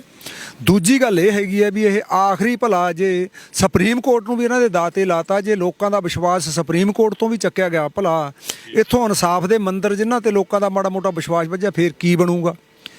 ਜਿੱਥੋਂ ਤੱਕ ਇਹ ਕਹਿੰਦੇ ਵੀ ਇੱਧਰ ਦੀ ਮਸਲਾ ਹੱਲ ਕਰ ਦਿਆਂਗੇ ਸੁਪਰੀਮ ਕੋਰਟ ਰਾਹੀਂ, ਉਹ ਲੋਕਾਂ ਨੂੰ ਪਹਿਲਾਂ ਕੋਈ ਝਾਕ ਨਹੀਂ ਉੱਧਰ ਦੀ ਸੁਪਰੀਮ ਕੋਰਟ ਰਾਹੀਂ। ਖਾਸ ਕਰਕੇ ਉਹਦੀ ਗੱਲ ਸਾਹਮਣੇ ਆ ਗਈ ਜਿਹੜੀ ਹੁਣ ਕਮੇਟੀ ਬਣਾਈ ਹੈ, ਉਹ ਕਮੇਟੀ ਦੇ ਵਿੱਚ ਨੁਮਾਇੰਦੇ ਕੌਣ ਲਏ ਆ ਇਹਨਾਂ ਨੇ। ਜਿਵੇਂ ਪਹਿਲਾਂ ਇਹ ਕਾਲੇ ਕਾਨੂੰਨ ਆਰਡੀਨੈਂਸ ਦੇ ਹਾਲਤ ਦੇ ਵਿੱਚ ਲਿਆਏ ਆ, ਜਿਨ੍ਹਾਂ ਵਾਸਤੇ ਲਿਆਂਦੇ ਉਹਨੇ ਤਾਂ ਫੈਸਲਾ ਵੀ ਨਹੀਂ ਲਈ। ਆ ਹੁਣ ਵੀ ਕਮੇਟੀ ਆਪੇ ਹੀ ਥੋਪਤੀ, ਸਰਕਾਰਾਂ ਨੇ ਆਪਦੇ ਹਿਸਾਬ ਨਾਲ ਹੀ ਕਮੇਟੀ ਥੋਪਤੀ। ਜਿਹੜੇ ਹੁਣ ਇਹਦੇ ਵਿੱਚ ਜਿਹੜੇ ਚਾਰੇ ਮੈਂਬਰ ਚੰਗੀ ਤਰ੍ਹਾਂ ਪਹਿਲਾਂ ਪਰਤਿਆਏ ਆ ਲੋਕਾਂ ਦੇ, ਉਹ ਜਿਹੜੇ ਇਹਨਾਂ ਕਾਲੇ ਕਾਨੂੰਨਾਂ ਦੇ ਜਿਹੜੇ ਲੋਕ ਲੜ ਰਹੇ ਆ ਨਾ ਕਾਨੂੰਨਾਂ ਦੇ ਖਿਲਾਫ, ਇਹ ਤਾਂ ਉਹਨਾਂ ਦੇ ਪੱਖੀ ਹੈ। ਇੱਥੋਂ ਤੱਕ ਕਿ ਜਿਹੜਾ ਭੁਪਿੰਦਰ ਮਾਨ ਹੈ ਉਹਦੇ ਬਾਰੇ ਅਸੀਂ ਚੰਗੀ ਤਰ੍ਹਾਂ ਜਾਣਦੇ ਹਾਂ, ਕਿਉਂਕਿ 1984 ਦੇ ਵਿੱਚ ਇਹ BKU ਦਾ ਪ੍ਰਧਾਨ ਹੁੰਦਾ ਸੀ। ਅਸੀਂ ਉਦੋਂ ਤੋਂ ਕੰਮ ਕਰਦੇ ਹਾਂ ਇਹਦੇ ਨਾਲ। ਇਹਨੇ ਸਭ ਤੋਂ ਪਹਿਲੀ ਸੱਟ 1985 ਦੇ ਵਿੱਚ ਮਾਰੀ ਸੀ, ਜਦੋਂ 1984 ਦੇ ਵਿੱਚ ਵੱਡਾ ਇਕੱਠ ਹੋਇਆ। ਪੰਜਾਬ ਦਾ ਗਵਰਨਰ ਸੀ BD ਪਾਂਡੇ, ਉਹਦਾ ਘਰਾਓ ਰਿਹਾ। ਐਡੀ ਚੜ੍ਹਤ ਦੇ ਉੱਤੇ ਕਿਸਾਨ ਲਹਿਰ ਸੀ ਉਦੋਂ। ਇਹਨੂੰ ਰਾਜ ਸਭਾ ਦਾ ਮੈਂਬਰ ਬਣਾਇਆ ਕਾਂਗਰਸ ਨੇ। ਰਾਜ ਸਭਾ ਦੇ ਮੈਂਬਰ ਦੀ ਕੁਰਸੀ ਲੈ ਕੇ ਇਹਨੇ ਘੋਲ ਨੂੰ ਉਦੋਂ ਢਾਹ ਲਾਈ ਹੈ। ਹੁਣ ਵੀ ਉਹੀ ਪੱਤੇ ਕੱਢ ਲਿਆ ਬਾਰੇ। ਉਦੋਂ ਕਿਸ ਤਰੀਕੇ ਨਾਲ ਢਾਹ ਲਾਈ ਸੀ ਤੇ ਹੁਣ ਦੁਬਾਰਾ ਤੋਂ ਕਿਸ ਤਰੀਕੇ ਨਾਲ ਤੁਹਾਨੂੰ ਲੱਗ ਰਿਹਾ ਕਿ ਢਾਹ ਲਾਉਣ ਦੀ ਇਹ ਕੋਸ਼ਿਸ਼ ਕਰ ਰਹੇ ਨੇ, ਲਾਈ ਜਾ ਰਹੀ? ਉਦੋਂ ਇਹ ਰਾਜ ਸਭਾ ਦਾ ਮੈਂਬਰ ਬਣ ਗਿਆ, ਆਪ ਤਾਂ MP ਬਣ ਗਿਆ, ਤੇ ਉਸ ਤੋਂ ਬਾਅਦ ਜਥੇਬੰਦੀ 'ਚ ਫੁੱਟ ਪਏਗੀ। ਕਿਉਂਕਿ ਜਥੇਬੰਦੀ ਦੋ ਲੈਣਾ ਲੈ ਕੇ ਚੱਲੀ ਸੀ ਵੀ ਜਿਹੜੀਆਂ ਇਹ ਜਥੇਬੰਦੀ ਆ ਇਹ ਕਿਸੇ ਵੀ ਸਿਆਸੀ ਪਾਰਟੀ ਦਾ ਦੁਮਸ਼ੱਲਾ ਨਹੀਂ ਬਣਦੀ, ਕਿਸੇ ਵੀ ਸਿਆਸੀ ਪਾਰਟੀ ਨਾਲ ਇਹਦਾ ਲਾਗਾ ਦੇਗਾ ਨਹੀਂ। ਤੇ ਇਹ ਸਿਆਸੀ ਪਾਰਟੀ ਵਾਲੀ ਲੈਣ ਲੈ ਕੇ ਜਾ ਕੇ MP ਬਣ ਗਿਆ। ਉਹਦੇ 'ਚ ਜਥੇਬੰਦੀ 'ਚ ਫੁੱਟ ਪਏਗੀ ਵੱਡੀ। ਬਹੁਤ ਨਿਰਾਸ਼ਤਾ ਆਈ ਆ ਉਦੋਂ ਜਥੇਬੰਦੀ ਦੇ ਵਿੱਚ। ਇਹ ਉਹ ਬੰਦਾ ਹੈ ਜਿਹਨੇ ਪਹਿਲੀ ਫੁੱਟ ਪਾਈ ਹੈ ਕਿਸਾਨਾਂ ਦੀ ਜਥੇਬੰਦੀ 'ਚ, ਜਿਹੜੀ ਨਰੋਲ ਕਿਸਾਨਾਂ ਦੀ ਜਥੇਬੰਦੀ 84 ਦੇ ਵਿੱਚ। ਅੱਜ ਗੁਣ ਗਾਉਂਦੇ ਆ ਲੋਕ ਵੀ ਜੇ 84 ਵਾਲੀ ਲਹਿਰ ਰਹਿ ਜਾਂਦੀ ਅੱਜ ਇੱਥੇ, ਆਹ ਦਿਨ ਸਾਨੂੰ ਦੇਖਣੇ ਨਾ ਪੈਂਦੇ। ਬਿਲਕੁਲ ਜੀ, ਕਿਉਂਕਿ ਅਗਰ ਦੇਖਿਆ ਜਾਵੇ ਪੰਜਾਬ ਦੇ ਵਿੱਚ ਹੀ ਤਾਂ ਕਿੰਨੀਆਂ ਜਥੇਬੰਦੀਆਂ ਨੇ, ਕਿੰਨੀਆਂ ਕਿਸਾਨ ਯੂਨੀਅਨਸ ਨੇ ਤੇ ਕਿੰਨੇ ਉਹਨਾਂ ਦੇ ਪ੍ਰਧਾਨ ਨੇ। ਤੇ ਹੁਣ ਦੂਸਰੇ ਪਾਸੇ ਅਗਰ ਗੱਲ ਕੀਤੀ ਜਾਵੇ 31 ਜਥੇਬੰਦੀਆਂ ਇੱਕ ਪਾਸੇ ਤੇ ਉਗਰਾਹਾਂ ਇੱਕ ਪਾਸੇ।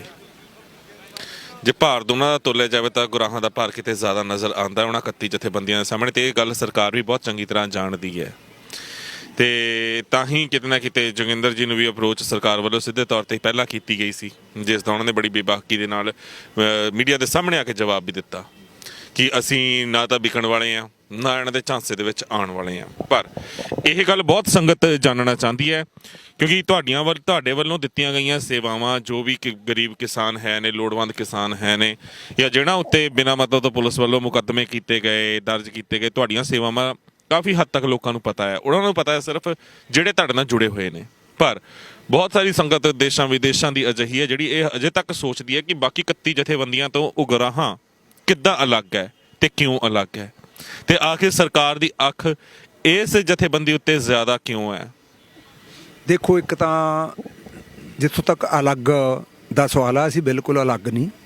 ਸਾਡੀ ਲੜਾਈ ਲੜਨ ਦਾ ਤਰੀਕਾਕਾਰ ਅੱਡ ਹੈ। ਸਿਰਫ ਲੜਾਈ ਅੱਡ ਲੜ ਰਹੇ ਹਾਂ ਅਸੀਂ, ਕੋਈ ਅਲੱਗ ਨਹੀਂ। ਇਸ ਮੁੱਦੇ ਤੇ ਸਾਰੀਆਂ ਜਥੇਬੰਦੀਆਂ ਸਾਂਝੀਆਂ, ਸਹਿਮਤ ਹੈ। ਸਾਰੀਆਂ ਜਥੇਬੰਦੀਆਂ ਨੇ ਇੱਕ ਦੋ ਟੁੱਕ ਕਿਹਾ ਹੋਇਆ ਸਰਕਾਰ ਨੂੰ ਵੀ ਇਸ ਮੁੱਦੇ ਤੇ ਸਾਰੇ ਸਾਂਝੇ ਅਸੀਂ, ਲੜਾਈ ਸਾਡੀ ਸਾਂਝੀ ਹੈ, ਕੋਈ ਅੱਡ ਨਹੀਂ। ਠੀਕ ਹੈ, ਲੜਾਈ ਦੇ ਢੰਗ ਤਰੀਕੇ ਅੱਡ ਹੈਗੇ, ਅਸੀਂ ਅੱਡ ਤਰੀਕੇ ਨਾਲ ਲੜ ਰਹੇ ਹਾਂ। ਕੋਈ ਵੱਖ ਵਾਲੀ ਕੋਈ ਗੱਲ ਨਹੀਂ ਇਹਦੇ 'ਚ, ਕੋਈ ਉਸ ਗੱਲ ਦਾ ਮਸਲਾ ਨਹੀਂ। ਸਾਰੇ ਇਕਜੁੱਟਤਾ ਦੇ ਨਾਲ ਲੜ ਰਹੇ ਹਾਂ। ਉਹ ਜੋ ਵੀ ਉੱਥੋਂ ਸਾਂਝਾ ਸੱਦਾ ਆਉਂਦਾ ਸਾਰੇ ਉਸੇ ਤਰ੍ਹਾਂ ਉਹਨੂੰ ਤਨ ਮਨ ਦੇ ਨਾਲ ਲਾਗੂ ਕਰਦੇ ਆ। ਆ ਜੇ ਹੁਣ ਕਹਿਣਾ ਹੋਵੇ ਜੇ ਸਾਨੂੰ ਇਹ ਜਿਹੜਾ ਸਾਂਝਾ ਸੰਯੁਕਤ ਮੋਰਚਾ ਬਣਿਆ ਹੋਇਆ 450 ਜਥੇਬੰਦੀ ਬਣੀ ਹੋਈ ਆ, ਸੱਦਾ ਉਹਦਾ ਹੈ ਤੇ ਸਭ ਤੋਂ ਵੱਧ ਤਨ ਮਨ ਦੇ ਨਾਲ ਅਸੀਂ ਲਾਗੂ ਕੀਤਾ BKU ਏਕਤਾ ਗੁਰਾਹਾਂ ਵੱਲੋਂ। ਭਲਾ ਜੇ ਅਸੀਂ ਵੱਖ ਹੁੰਦੇ ਇਸ ਇਸ ਜਥੇ ਨੂੰ ਲਾਗੂ ਕਿਉਂ ਕਰਦੇ, ਇਸ ਸੱਦੇ ਨੂੰ? ਇਸ ਕਰਕੇ ਕੋਈ ਵੱਖ-ਵੱਖ ਵਾਲੀ ਕੋਈ ਗੱਲ ਨਹੀਂ। ਜਿੰਨੀਆਂ ਵੀ ਸੰਗਤਾਂ ਸੁਣ ਰਹੀਆਂ ਬੇਫਿਕਰ ਹੋ ਕੇ ਇਸ ਗੱਲ ਨੂੰ, ਬੇਝਿਜਕ ਹੋ ਕੇ, ਬੇਫਿਕਰ ਹੋ ਕੇ ਤਨ ਮਨ ਦੇ ਨਾਲ ਸਾਰੀਆਂ ਜਥੇਬੰਦੀਆਂ ਦਾ ਇਸ ਅੰਦੋਲਨ ਦਾ ਜੱਜ ਕੇ ਇਹ ਸਪੋਰਟ ਕਰਨ, ਜਿਵੇਂ ਵੀ ਕੋਈ ਕਰ ਸਕਦਾ। ਇਹ ਕੋਈ ਇਹੋ ਜਿਹੀ ਗੱਲ ਨਹੀਂ, ਕੋਈ ਜਥੇਬੰਦੀ ਵੱਖ ਨਹੀਂ, ਸਾਰੀਆਂ ਇਕਜੁੱਟ ਆ ਇਹਦੇ ਨਾਲ। ਸਿਰਫ ਜੇ ਫਰਕ ਆ ਇੰਨਾ ਕਿ ਅੱਜ ਘੋਲ ਦੀ ਲੋੜ ਕੀ ਕਹਿੰਦੀ ਹੈ, ਅੱਡ ਜਥੇਬੰਦੀਆਂ ਦੀ ਸਮਝਿਆ। ਸਾਨੂੰ ਲੱਗਿਆ ਅੱਜ ਵੀ ਘੋਲ ਦੀ ਲੋੜ ਐਂ ਕਹਿੰਦੀ ਵੀ ਐਂ ਵੱਧ ਉਭਾਰਿਆ ਜਾ ਸਕਦਾ। ਹੁਣ ਇਕੱਲੇ ਸਟੇਜ ਦੀ ਜੇ ਅੱਜ ਕਹਿਣਾ ਹੋਵੇ, ਅੱਜ ਸਟੇਜ ਵੱਖਰੀ ਸਾਡੀ ਇੱਥੇ ਹੈਗੀ ਹੈ। ਇਦੋਂ ਪਹਿਲਾਂ ਸਾਡੀ ਜਥੇਬੰਦੀ ਦੀਆਂ ਕੱਲੀ ਦੀਆਂ ਵੀ 5 ਸਟੇਜਾਂ ਲੱਗਦੀਆਂ ਹੁੰਦੀਆਂ ਸੀ ਉੱਥੋਂ ਲੈ ਕੇ ਉੱਥੋਂ। ਜੇ ਕੋਈ ਸਟੇਜ ਵੱਖ ਲਾ ਲੈਣਾ, ਕੋਈ ਇਕੱਠ ਬੱਠਕ ਕਰਕੇ ਉਹਦੇ ਤੇ ਭਾਰ ਤਾਂ ਇੱਕੋ ਜਿਹਾ ਹੀ ਪਾਉਣਾ, ਸਰਕਾਰ ਤੇ ਦਾਬ ਤਾਂ ਇੱਕੋ ਜਿਹੀ ਪਾਉਣੀ ਹੈ, ਇਹਦੇ ਨਾਲ ਕੋਈ ਵੱਖ ਨਹੀਂ ਹੋ ਜਾਂਦਾ। ਇਹ ਤਾਂ ਸਮੇਂ ਦੀ ਲੋੜ ਮੁਤਾਬਕ ਜਥੇਬੰਦੀਆਂ ਕਰਦੀਆਂ ਹੀ ਰਹਿੰਦੀਆਂ, ਕੋਈ ਫਿਕਰਮੰਦੀ ਵਾਲੀ ਗੱਲ ਨਹੀਂ। ਉਹ ਜਿੱਥੋਂ ਤੱਕ ਸਰਕਾਰ ਦੀ ਨਜ਼ਰ ਦਾ ਸਵਾਲ ਹੈ, ਦੇਖੋ ਸਰਕਾਰਾਂ ਨੇ ਤਾਂ ਅੱਡੋ ਅੱਡੀ ਛਾਂਟਣਾ ਹੀ ਹੁੰਦਾ, ਇੱਕ ਦੂਜੇ ਤੇ ਦੋਸ਼ ਲਾ ਕੇ। ਜੇ ਠੀਕ ਆ ਤੁਸੀਂ ਮੰਨਿਆ, ਅਸੀਂ ਨਹੀਂ ਆਪਦੇ ਮੂੰਹ ਨਾਲ ਕਹਿੰਦੇ ਵੀ ਕੋਈ ਸਾਡੀ ਵੱਡੀ ਜਥੇਬੰਦੀ ਹੈ, ਠੀਕ ਆ ਸਾਡੇ ਨਾਲ 'ਚ 4 ਬੰਦੇ ਵੱਧ ਹੈ, ਇਹਦੇ ਨਾਲ ਕੋਈ ਬਾਹਲੇ ਵੱਡੇ ਨਹੀਂ ਅਸੀਂ ਹੋ ਗਏ। ਸਭ ਦਾ ਯੋਗਦਾਨ ਹੈ ਇਹਦੇ ਵਿੱਚ। ਜਿਹੜਾ ਕੋਈ ਛੋਟੀ ਜਥੇਬੰਦੀ ਹੈ, ਘੱਟ ਬੰਦੇ ਆ ਉਹਦੇ ਨਾਲ, ਉਹਦਾ ਵੀ ਓਡਾ ਹੀ ਯੋਗਦਾਨ ਹੈ। ਜੇ ਕੋਈ ਇਕੱਲਾ ਬੰਦਾ ਵੀ ਸਾਡੇ ਇਸ ਕਹਿੰਦਾ ਇਸ ਘੋਲ ਦੇ ਪੱਖ ਦੇ ਵਿੱਚ ਡੱਕਾ ਮਾਰਦਾ ਹੈ, ਡੱਕਾ ਸਿੱਟਦਾ ਹੈ, ਉਹਦਾ ਵੀ ਜਾਣੀ ਓਡਾ ਹੀ ਯੋਗਦਾਨ ਹੈ। ਜੇ ਕੋਈ ਸੱਥ 'ਚ ਬੈਠੇ ਸਾਡੇ ਬਜ਼ੁਰਗ ਹੈ, ਵਿਦੇਸ਼ਾਂ 'ਚ ਬੈਠੇ ਸਾਡੇ ਨੌਜਵਾਨ ਵੀਰ ਹੈ, ਵਿਦੇਸ਼ਾਂ 'ਚ ਬੈਠੇ ਸਾਡੇ ਸਰੋਤੇ ਹੈ, ਉਹ ਹਦਾ ਨਾਰਾ ਵੀ ਮਾਰੀ ਜਾਂਦੇ, ਇਹਨੂੰ ਚੰਗਾ ਕਹੀ ਜਾਂਦੇ ਆ, ਅਸੀਂ ਕਹਿੰਦੇ ਉਹਨਾਂ ਦਾ ਵੀ ਵੱਡਾ ਯੋਗਦਾਨ ਹੈ ਇਸ ਘੋਲ ਦੇ ਵਿੱਚ। ਐਸੀ ਕੋਈ ਗੱਲ ਨਹੀਂ ਹੁੰਦੀ ਕੋਈ ਵੱਖ ਹੋਣ ਵਾਲੀ। ਲੜਦੇ ਰਹਿੰਦੇ, ਅੱਡ ਅੱਡ ਥਾਵਾਂ ਤੇ ਲੜਦੇ ਆ। ਵਿਦੇਸ਼ਾਂ ਦੇ ਵਿੱਚ ਹੁਣ ਮੁਜ਼ਾਹਰੇ ਹੋ ਰਹੇ ਆ, ਜੇ ਉਹਨਾਂ ਨੂੰ ਐਂ ਕਹਦੇ ਕੋਈ ਵੀ ਉਹ ਤਾਂ ਵੱਖ ਆ, ਇੱਥੇ ਨਹੀਂ ਆ ਸਕਦੇ, ਨਹੀਂ ਆ ਸਕਦੇ, ਆਪਦੇ ਥਾਂ ਤੋਂ ਲੜ ਰਹੇ ਆ। ਪੰਜਾਬ ਦੇ ਵਿੱਚ ਅੱਡ ਮੋਰਚੇ ਚੱਲੀ ਜਾਂਦੇ ਆ, ਪੰਜਾਬ ਦੇ ਵਿੱਚ ਸਾਰੀਆਂ ਜਥੇਬੰਦੀਆਂ ਅੱਡ ਵੀ ਲੱਗੀਆਂ ਹੋਈਆਂ, ਕੋਈ ਇਹੋ ਜਿਹੀ ਗੱਲ ਨਹੀਂ। ਸਰਕਾਰ ਨੇ ਦੇਖੋ ਨਿਸ਼ਾਨਾ ਬਣਾਉਣਾ ਹੀ ਹੁੰਦਾ, ਅੱਡ ਅੱਡ ਯਤਨ ਕਰਨੇ ਹੁੰਦੇ ਆ। ਸਰਕਾਰਾਂ ਕਿਸੇ ਵੀ ਰੰਗ ਦੀਆਂ ਹੋਣ, ਉਹਨਾਂ ਨੇ ਘੋਲ ਨੂੰ ਠਿੱਬੀ ਲਾਉਣ ਖਾਤਰ ਘੋਲ ਨੂੰ ਪਾੜਿਆ ਕਿਵੇਂ ਜਾਵੇ, ਜਥੇਬੰਦੀਆਂ 'ਚ ਫੁੱਟ ਕਿਵੇਂ ਪਾਈ ਜਾਵੇ, ਬਥੇਰੇ ਯਤਨ ਕੀਤੇ ਉਹਨਾਂ ਨੇ।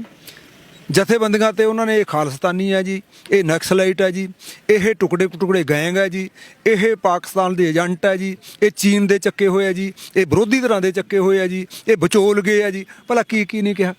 ਉਹਨਾਂ ਦੀਆਂ ਸਾਰੀਆਂ ਨਰਦਾਂ ਲੋਕਾਂ ਦੇ ਸਾਂਝੇ ਘੋਲ ਨੇ ਬਿਲਕੁਲ ਚਿੱਤ ਕਰਤੀਆਂ।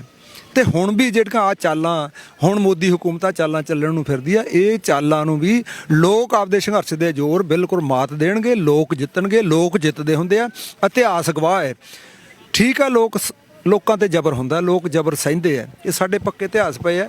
ਇਸ ਕਰਕੇ ਲੋਕ ਸਬਰ ਦੇ ਨਾਲ ਇਸ ਜ਼ਬਰ ਦਾ ਮੁਕਾਬਲਾ ਕਰ ਰਹੇ ਆ, ਤੇ ਸਬਰ ਦੇ ਨਾਲ ਸਾਡੇ ਗੁਰੂਆਂ ਪੀਰਾਂ ਦਾ ਵੀ ਪਿਛੋਕੜ ਪਿਆ।